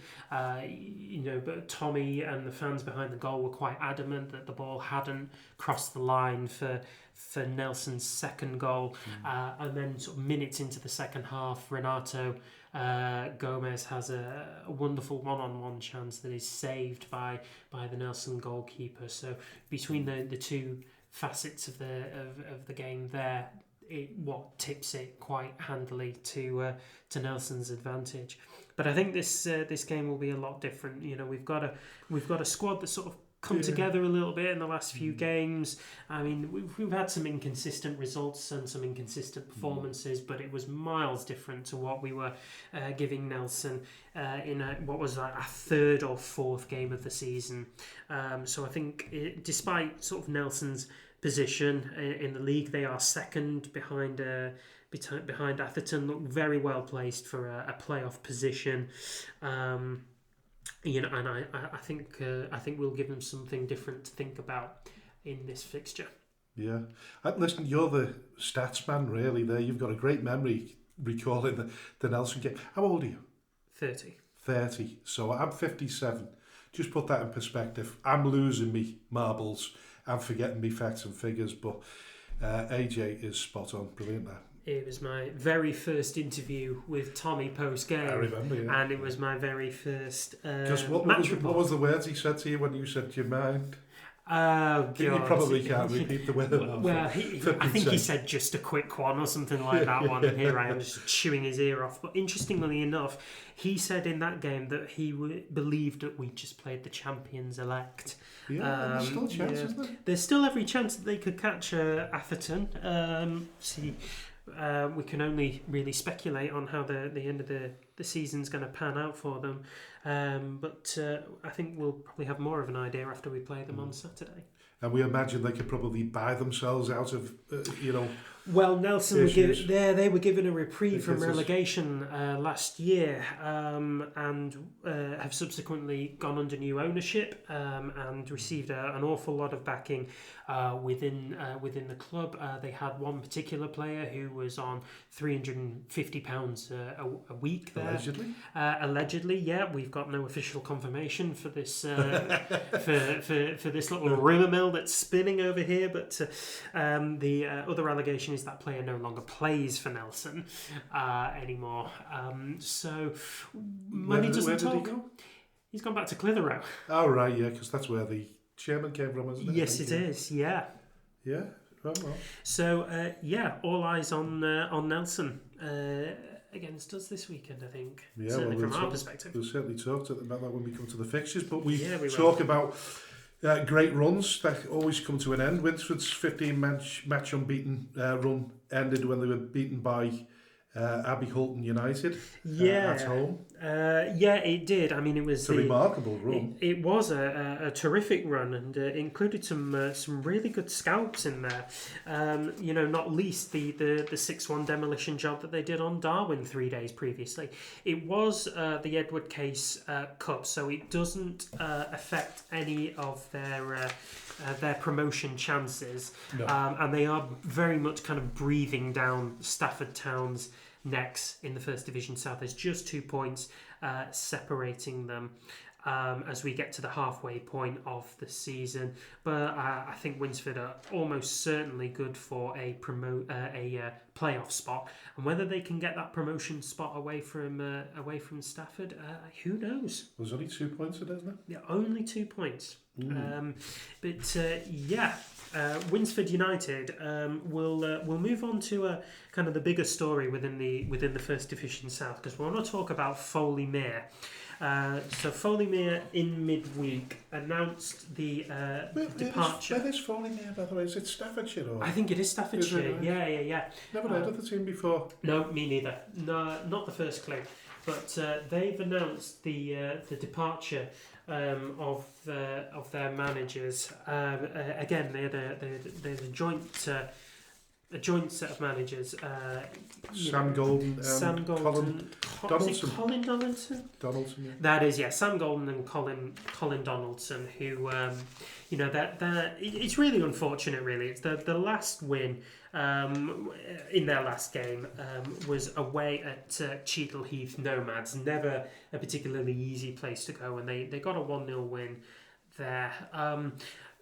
For me, I think Foley Mere are looking at Runcorn's recent good run, and are probably that run has probably forced their hand. So to give you some kind of some context on it, Runcorn, as we said, they're on a bit of a purple patch recently, where we thought they were dead and buried. Yeah. They've reduced the gap on the teams above them, and reduced the gap on Foley Mere to 4 points.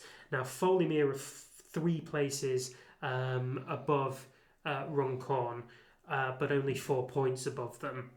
And I think 4 places above, I think. Yeah, 4 places above. Pardon me. Yeah. But I think Foley Mere have kind of blinked first here, and decided that now at the halfway point of the season, they probably got to look to consolidate their place in the First Division South. So they've hired Mark Lawton, who's brought with him Adrian Maddock and Mitch Patterson, 3 fellas who I'm led to believe work together quite regularly and had a really good run in their former employment, which I think was Stafford Town or one of the Stafford teams, certainly. But Lawton's first game in charge is against Winsford. Crikey. Yeah, what a baptism of fire that will be for Mark Lawton and Foley Mere. But you can never write them off, as we've seen from Runcorn. So I think it'll be interesting to see whether they made the right decision in getting rid of Golden and Donaldson and replacing them with Lawton. Yeah, particularly when you're at the end of the table, but they're above the relegation spots. So listen, it happens at a lot of clubs, bigger clubs than that. So Yeah. it happened to City and Liverpool the other week. Getting rid of Paul McNally. Yeah. And fair to say, Kevin Lynch didn't get off to a good start there either, I don't think. But listen, a bit of news for you there, because I don't know whether you know, but Renato Gomez has gone to the City of Liverpool. Has he? So believe you. I Somebody told me the other did day. not know that. No. No, I mean, he'd gone back to Southport with all He's out on loan now. Yeah, he'd gone back there. He'd left us, and abandoned his dual contract. And I think with every expectation of forcing his way into the first team. I mean, he'd come off the bench in the FA Cup game and thought that might be the start of something really good, really consistent on the first team. But I mean, Southport's reasonably good run of form, and they have been on a good run of form recently. I think that has kind of forced the hand of Renato in order to look for minutes elsewhere. I think it's a shame that he's not come back to Skem. I think he'd built something really positive for himself at Skem. Yeah. But I can also see why City of Liverpool is such an appealing prospect for him. I mean, it's more local to where he is. He's got some good players around him. And I think for City and Liverpool, they're going to need to replace a few of the players who've exited on the back of McNally's departure. One such departure was Elliot Morris, who had a terrific. Also Warrington Town, did he? He's gone to Warrington, but he'd had a tremendous run of form with us, and an equally. Congratulatory spell at City of Liverpool. And by all accounts, Kenny Strickland and Danny Mitchley, ex-Skem, they've retired. And I think Michael Grogan as well is possibly retired, which... Strictly absolutely has, and Midgley as well. Midgley I think was down to injuries, much as anything else. But City and Liverpool, they've got a bit of a turnaround to do, and Lynch has... got a bit of a backs to the wall. He's got a big job. He's got a big job. Yeah, he does. I mean, he's very, very commendable for the job that he did at Cables. Steering them away from relegation, and I think the hope is, from City Liverpool fans is that he can replicate that on their shores. But I think the job is huge now. Yeah. Listen, it brings me to another subject, because I was at training this week, and he's been training for a couple of weeks now. A lad called Harley David. Son? Harley David Denton. No. So now we've got 3 Dentons on our books. So we've got obviously Harrison, Ruben, and now Harley Denton. He turned 16 on Monday. He's a fabulous little talent. Don't tell me he's little. Come on, we're already desperate for height as it is. Listen, tell me Harley's a bit taller. Well, listen, he's almost a carbon copy sort of lookalike between him and Ruben. He's got the hairstyle and everything that goes with it. He's got the flair. Yeah, he's got the flair. And obviously I'd watched him a couple of times, and I said to Ruben and Harrison when on Saturday before they had that training match, I just turned around and said, your Harley is exceptional, isn't he? And so is he related to them? Yeah. It's the brother. So I said, he's really, really good, isn't he? And they said, yeah. I said, he's actually better than you two. and they laughed. And then Ruben turned around and said, potentially, he is. But listen, he might be slight, but he's certainly not knocked off the ball that easy. But he was 16 on Monday and managed to sign him on Wednesday. And I just general question really is, I don't know. I know we've had plenty of brothers play at Skem. Yeah. I can't recall ever having 3 brothers at the same time. So I'd like to throw that question out to any of our listeners. Is any club, not just Skem, but if anybody can remember Skem having 3 brothers playing. I'm going to say playing, he's not played yet for us, but... I think he will on Saturday. Well, I don't know about Saturday, but I think he's definitely one for the future, and hopefully it'd be nice to see the 3 of them play together. What a story that would be. Yes, it would. That would make some headlines here and there. Yeah. So, I mean... Cracking family, by the way, lovely. Oh, yeah, absolutely. The family Denton have done really well for us in on the pitch and off the pitch since they've come here. And Ruben is, by the time this comes out, it will have been announced that Ruben is our player of the month for October, which probably goes to show just how well both of the brothers have done for us on the pitch since they've been here. Popular guys. Extremely popular.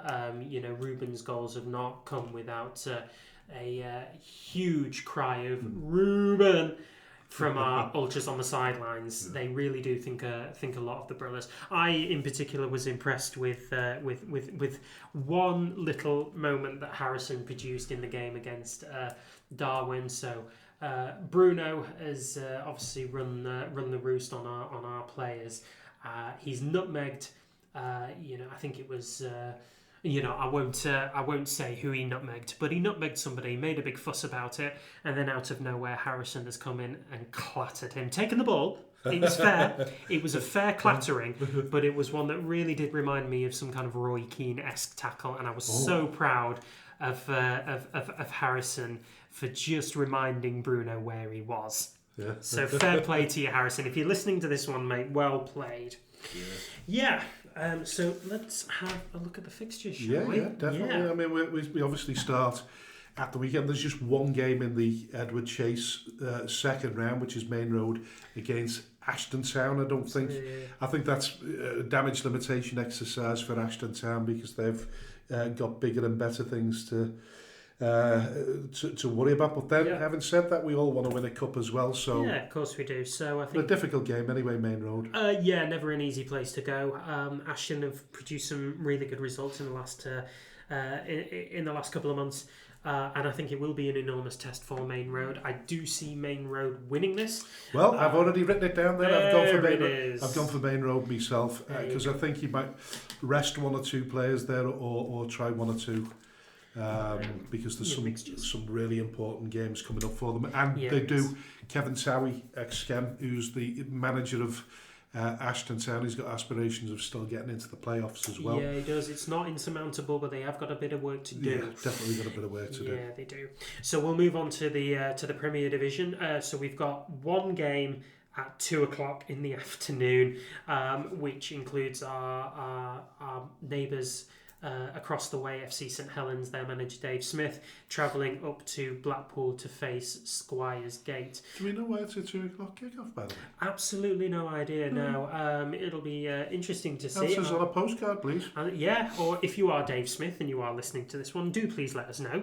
Yeah. I mean, you've got to look at that one and just immediately think FC St Helens. Yeah, I'll go with that. Definitely FC St Helens do.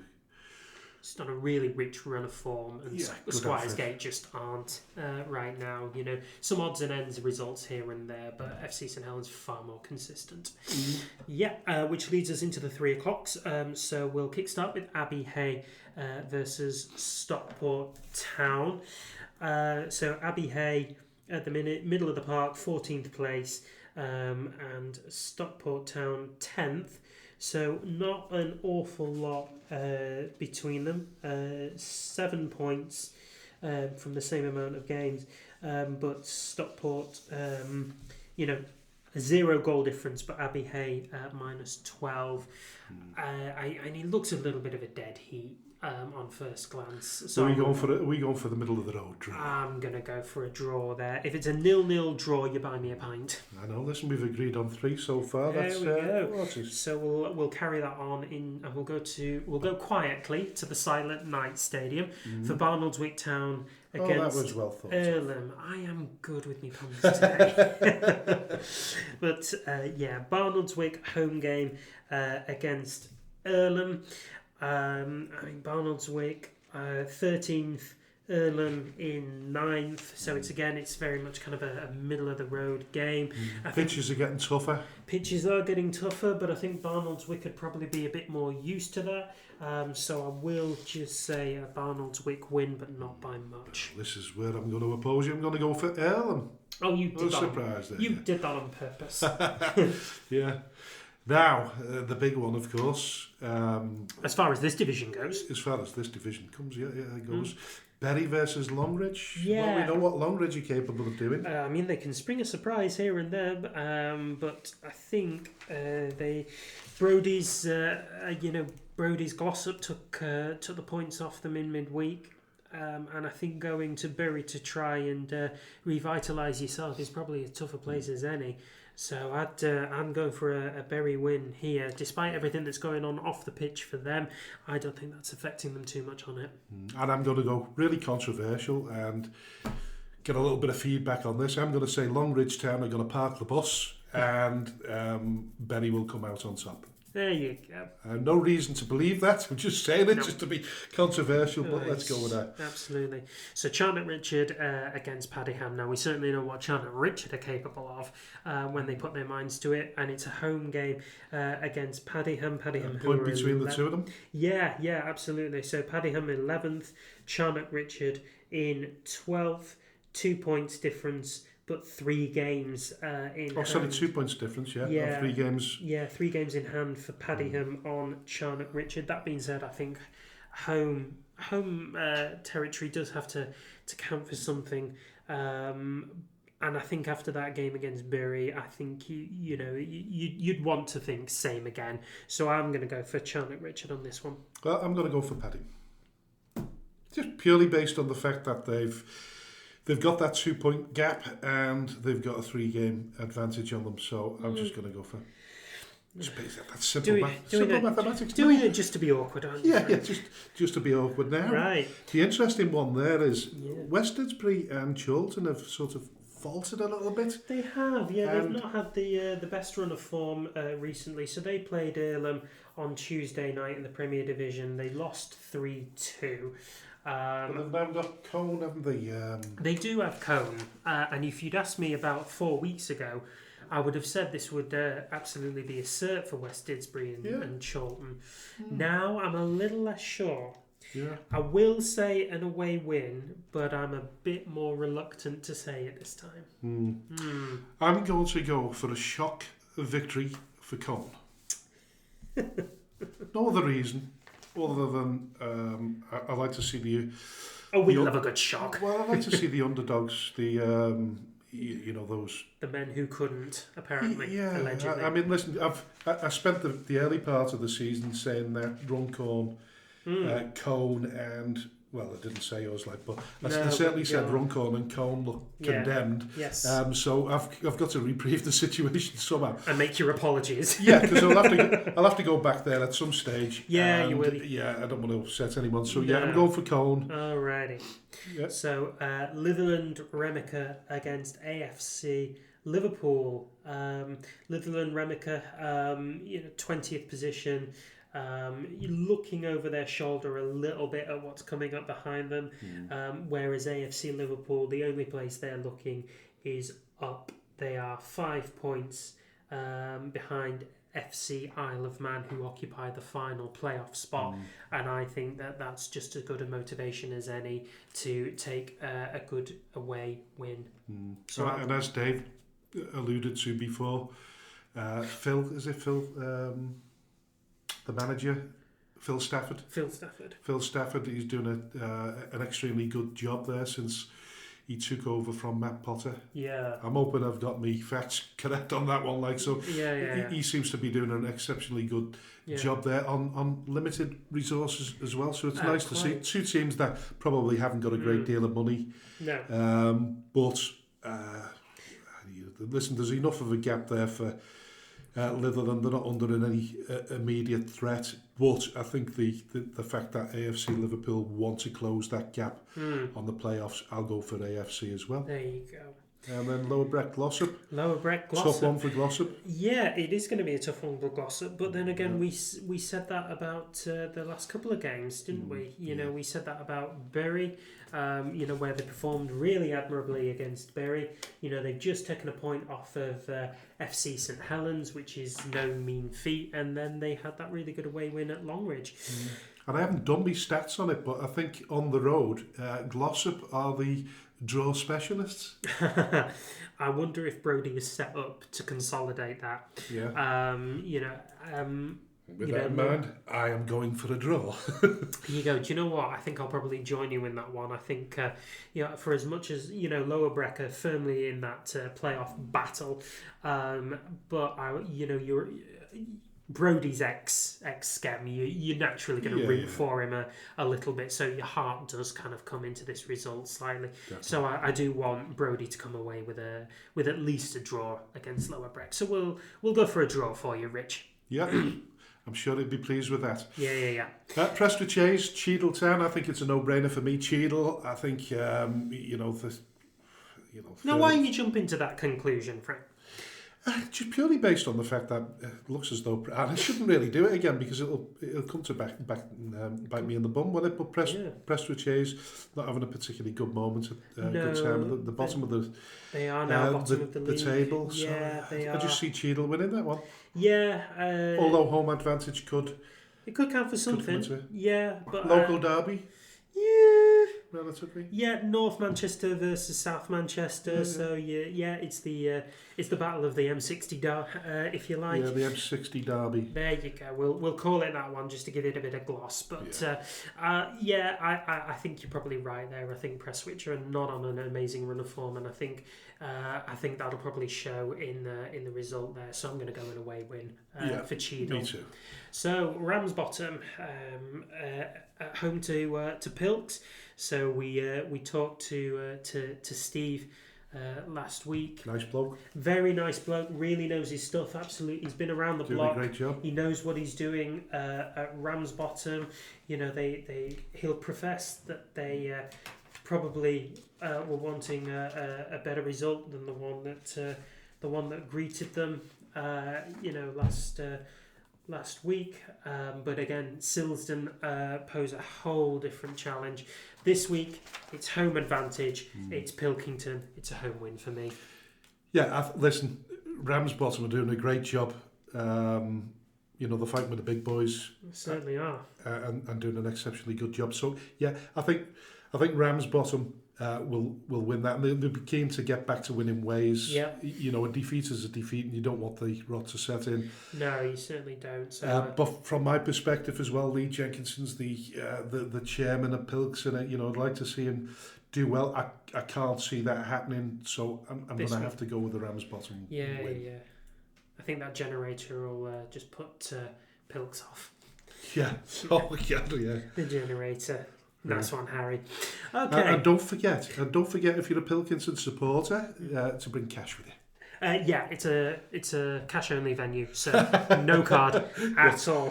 All right, we're doing this. I bring plenty of it as well because the pies at Ramsbottom are great. Yeah, well, absolutely. There you go. We're doing this vote for the you. pies. Yeah, vote for the pies. Yeah, vote for the pies. Don't say that in Wigan. No. Right. Anyway, our final 3 o'clock kickoff in the Premier Division sees South Liverpool host Chadderton. Interesting one. Yeah, absolutely.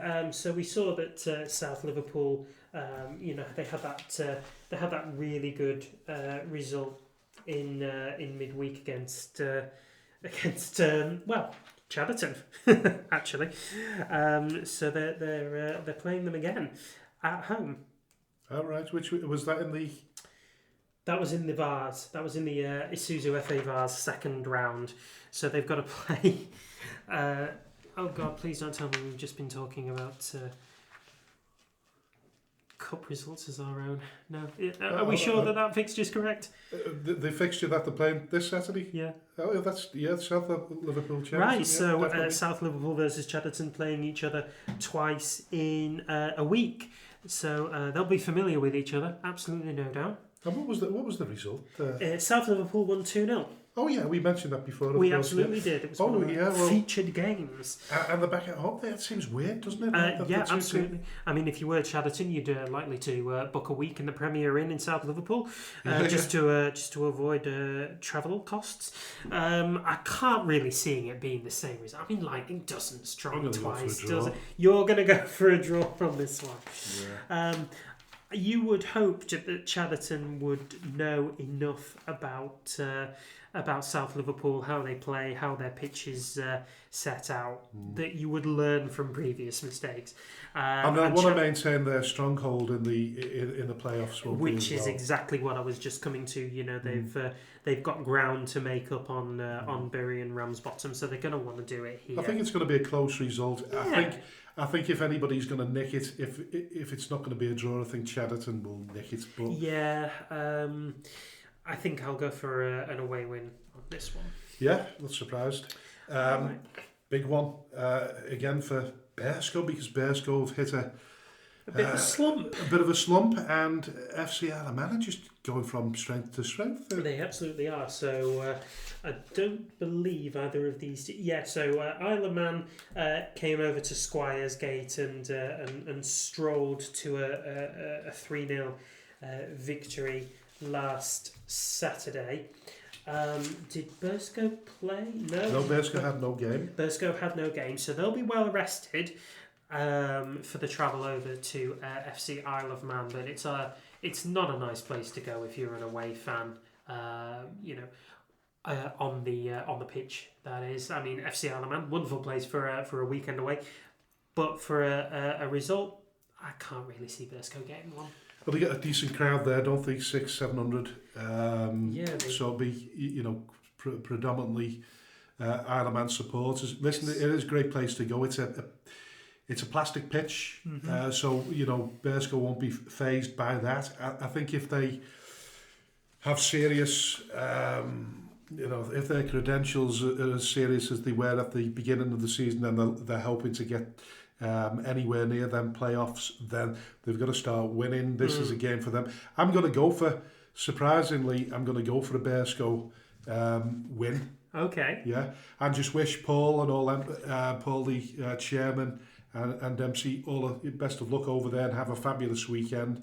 Last year, we had a long weekend there, Friday to Monday. Stayed at the Best Western, I think it was, and we upgraded to a sea view.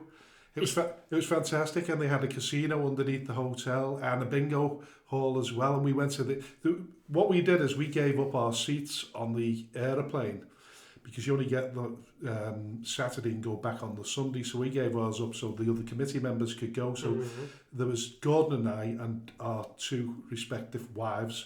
We went down there and we played bingo on the Sunday, I think it was. Yeah, Sunday night, and we won over 300 quid between us. So it was a great weekend. Well, I hope you pumped that back into the club. Certainly did. Yeah. Attaboy. But listen, it's a great place to go. Some great people over there. Ian Strodder is one of them. Hoping to have him on the show soon as well. Sounds good. Who is he? Ian Strodder is the. Well, he's involved with the Isle of Man. More of a supporter than anything, but knows everything there is to know about the history. Yeah. So he'll be an interesting character to talk to. Certainly will. So that rounds up our predictions for the Premier Division. There are quite a lot of midweek games going on, but I think just for the purposes of time, we're just going to stick to the weekend fixtures in the First Division. Should we go to the South first then? And South. Absolutely. We'll save the best till last and go south first. Yeah. So we're going to open with Abbey Hulton United against Cheadle Heath Nomads. So Abbey Hulton, they had a really good result. They're doing all right at the moment, aren't they? They really are. So they had a 2-0 win away at Winsford in the Edward Case Cup. And Cheadle are in the playoffs? Cheadle are in the play. I mean, Cheadle themselves, we didn't say this, but they had a good result away at Sandbach United, a bit of a First Division South powerhouse in their own right. Cheadle Heath, they're visiting Abbey Hulton. It's a really difficult one to call because they're both on sort of fine runs of form. You would just like to imagine, though, that the Nomads' sort of good run against Sandbach, their good performance would reflect better than Abbey Hulton's would against Winsford. So it's worth noting, though, should Abbey Hulton win, they'd leapfrog over Cheadle. 32. They would. So I'm going to go for a draw, to be honest with you. Okay. I think that'll be a nervous game, though. I think you might be right. Now that you've said that, that puts it all into a different perspective. So I'm going to take for a draw as well. Alsager versus Eccleshaw? Yeah, absolutely. So Alsager, inconsistent, I think is probably the word that they'd use. They didn't play in the midweek games, so they'll sort of be reasonably fresh. Eccleshaw themselves as well. They didn't play either.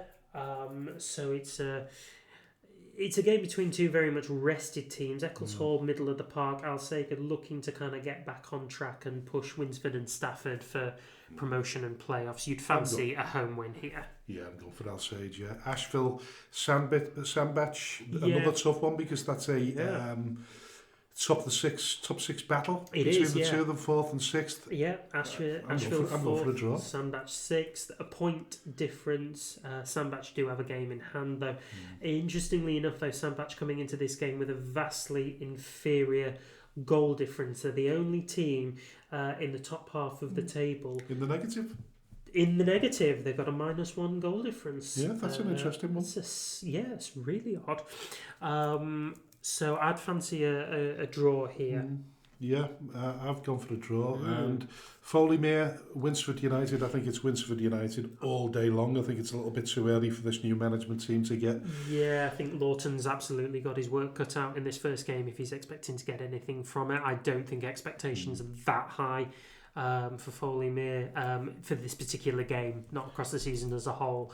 And I think Winsford will just have enough for them. Yep. New Mills, Stafford. We'll quickly go through these. I think Stafford for my money, even though it's there's a huge gulf in points between the two teams. So just purely based on that. Yeah, absolutely. I'm going for that. Now, Runcorn Town versus Camberlades is an interesting one because if you're looking at any team that you want to pull towards, then they're one of the teams that you need to sort of draw back in. And I think I fancy Runcorn. I fancy Runcorn because they've hit sort of a decent, rich vein of form. So we go for Runcorn on that one. Yeah. Now Stockport Georgians versus Barnton. Yeah, Stockport Georgians 12th. Barnton 11th. Yeah, draw. You would think a draw would probably be the result of the day there. And then lastly, Wolverhampton Sporting Community against Alscott Heath. So Wolverhampton Sporting Community are in 16th. Would you like to guess where Alscott Heath are? 15th. Yes, they are. Frank. So indeed, that's a draw all day long. That is also a draw all day. No, that's long. Simple. This is quite easy. It's getting easier every week. I do love it when we steam through these, knowing full well that we're going to go nowhere near close to what these results are. Yeah, and get them all hopelessly wrong, wondering why. So we're getting really domestic now, though, aren't we?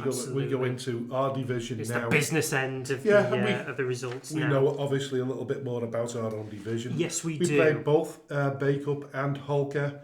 Very recently. Depends which team turns up on the day, doesn't it? Yeah, Bake-Up are their own bogey side at the minute, but Holker have just come back off that loss to Atherton. Very much just top of the table clash. They're going to be keen to keep the chase on them. As for Bake-Up, fit, but I don't think that's going to be enough, so I'll say an away win. I'll go for a draw. Oh, honestly. Sits on the fence again. He does this on purpose to wind me up. Now talking about two... You talked about two teams that faced each other and all these scorers' names began with a... Was it an S? It was a J. An S, an R, or a J. Give me an S, give me an R. So it was a J, right? Yeah. So we got two teams, two Ds. Darwin and Daisy. Versus Daisy Hill. Daisy Hill can be fantastic on the day. Listen, we've seen what Darwin did to us last week, and they've strengthened their team. I can't see Daisy Hill conceding any less than three. Yeah. I think it's going to be Darwin all day. I think they'll canter to that one, to be honest. I mean, even though Darwin's result against Winsford did throw us, I still think that they'll kind of get back to business here. So, which moves us on to Drorsden versus Mughal. So, interestingly enough, I was looking at this one. Mughal have two of the highest scorers in the division playing for them, but they're still kind of quite middle of the park and have not had the best of results recently. No. Whereas Drorsden still sort of managing to maintain a good, consistent run of form, a home game as well. You know, we know how well the Butchers can sell out and sell well. I think they'll have too much for Mughal. I'll go for a home win there. Yeah, I'll go for Drorsden as well. Listen, they've got a nice big crowd there, haven't they? Certainly do. 600 or 700 supporters. We talked about it before. Yeah. Listen, they'll be difficult to beat at home. So yeah, Drorsden. Yeah. So that brings us on to Garstang versus Atherton. So we just spoke to Dave, and we know that he's taking nothing for granted against any team. But I think as a neutral, we absolutely can take this for granted. This is Atherton's game to win. Yeah, definitely. I want them to win. Yeah, we're rooting for Dave. Purely because I think what the story as it unfolds week by week and season by season. I think the job that Davey is doing at Atherton is exceptional. Oh, it really is. Yeah, hopefully, we can. Well, listen, we'll come to our fixture in a minute, but it'll certainly help us, won't it, if Atherton beat them. So yes, yeah, Atherton all day long for that one. Yeah. Route 1 Rovers, AFC Blackpool. Now, this is a weird one because normally I would have said AFC Blackpool, but Route 1 Rovers are starting to pull some form together. I mean, no, I know, I hate I know it, but I don't want to listen to like it. No, I know, I don't want to talk about it, but we have to. This is what the podcast is for. Yeah. So AFC Blackpool, as we said, there's some really good results recently. They demolished Holker Old Boys. Playing really good football. They're up to 9th. They're only sort of 3 points away from the playoffs themselves. There's such a battle going on up there. So for kind of that purpose, I will say that Blackpool probably will take the result there, but it'll be a lot closer than what paper says. Yeah, it's got to be Blackpool. Yeah, it does. Got to be. We'll skip our game to the end, and we'll go for Thornton Cleveland's against Exton Villa. Well, I didn't realise it was called Gamble Road for starters. Not that makes any difference. No, I mean, I suppose it could just be the street that they play on, but... could be. Yeah.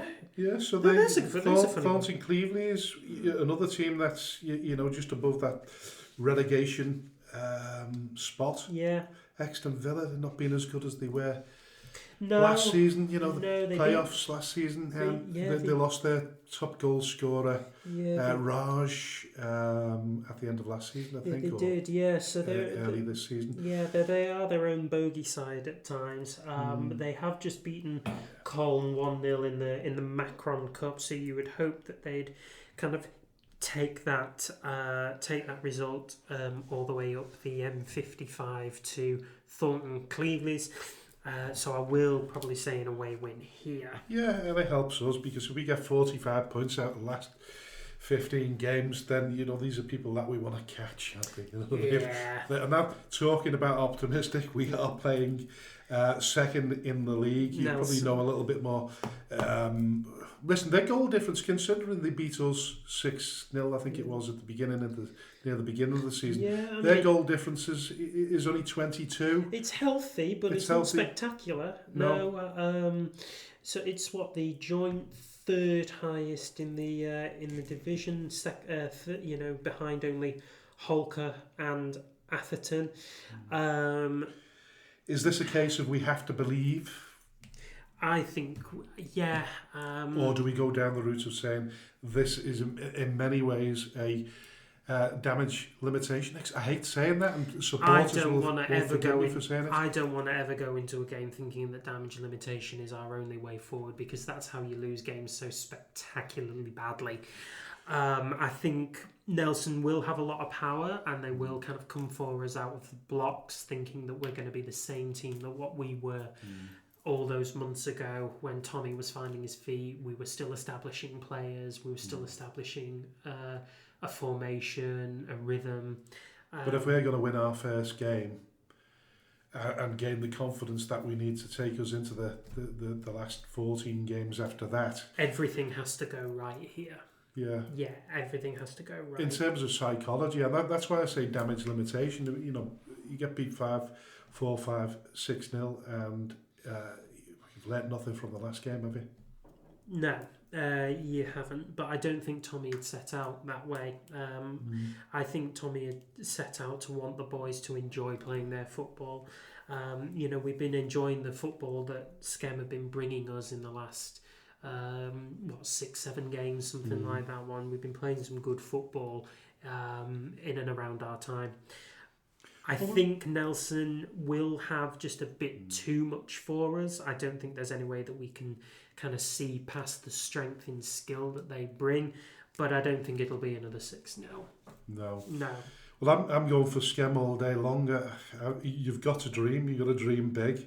Yeah, you do. And I go back to the conversation that we had to Dave, with Dave Jones before. Basically, we met them at the beginning of the season. We did. And as he highlighted, the fact that those opening games of the season,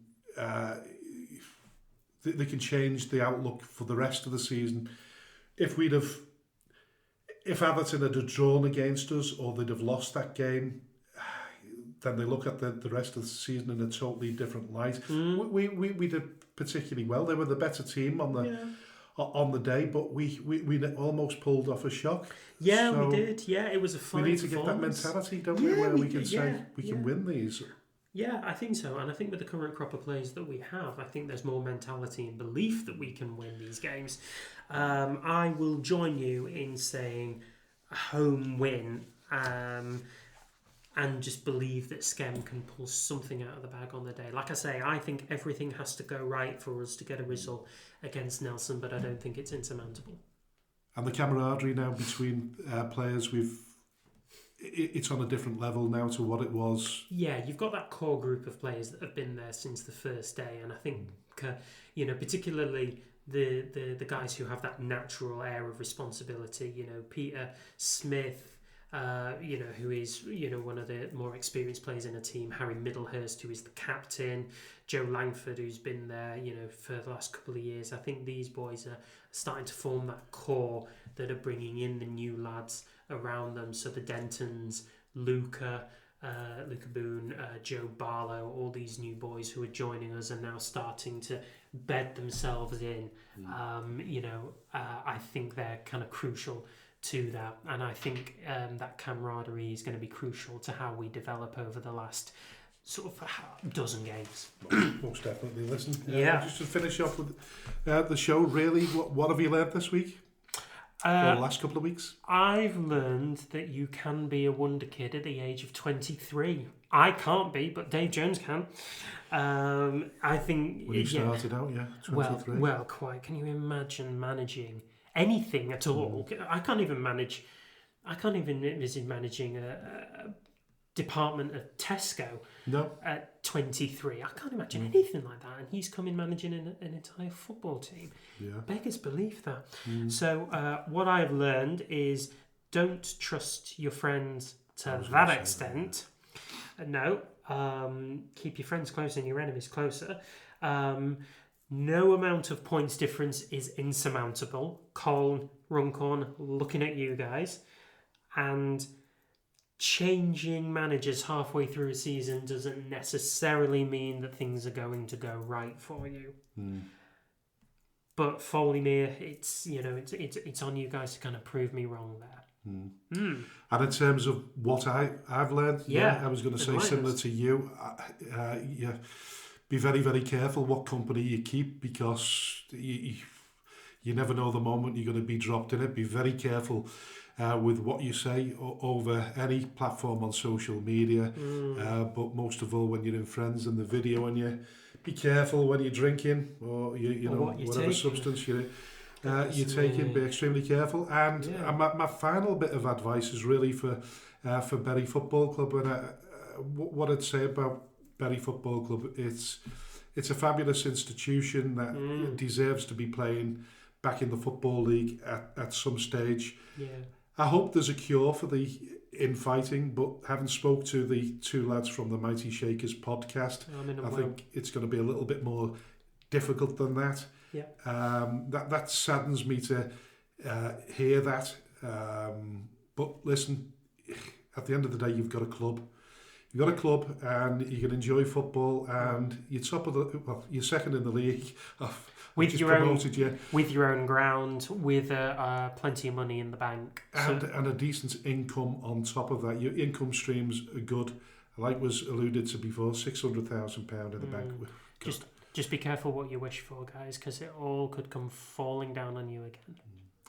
And to round off and say our goodbyes, I'll leave it to AJ. Thank you very much for listening to the Speaking Frankly Football Show with me, AJ, and Frank. Please remember to subscribe to the show so that you can be the first to find out when we have released a new episode on whatever streaming services you get your podcast. We are most predominantly on Apple, Amazon, and Spotify. Please also don't forget to rate and review, because we do thrive off hearing audience interaction from these episodes. And we will be back next week with another episode of the Speaking Frankly Football Show. Until then, goodbye for now. Goodbye.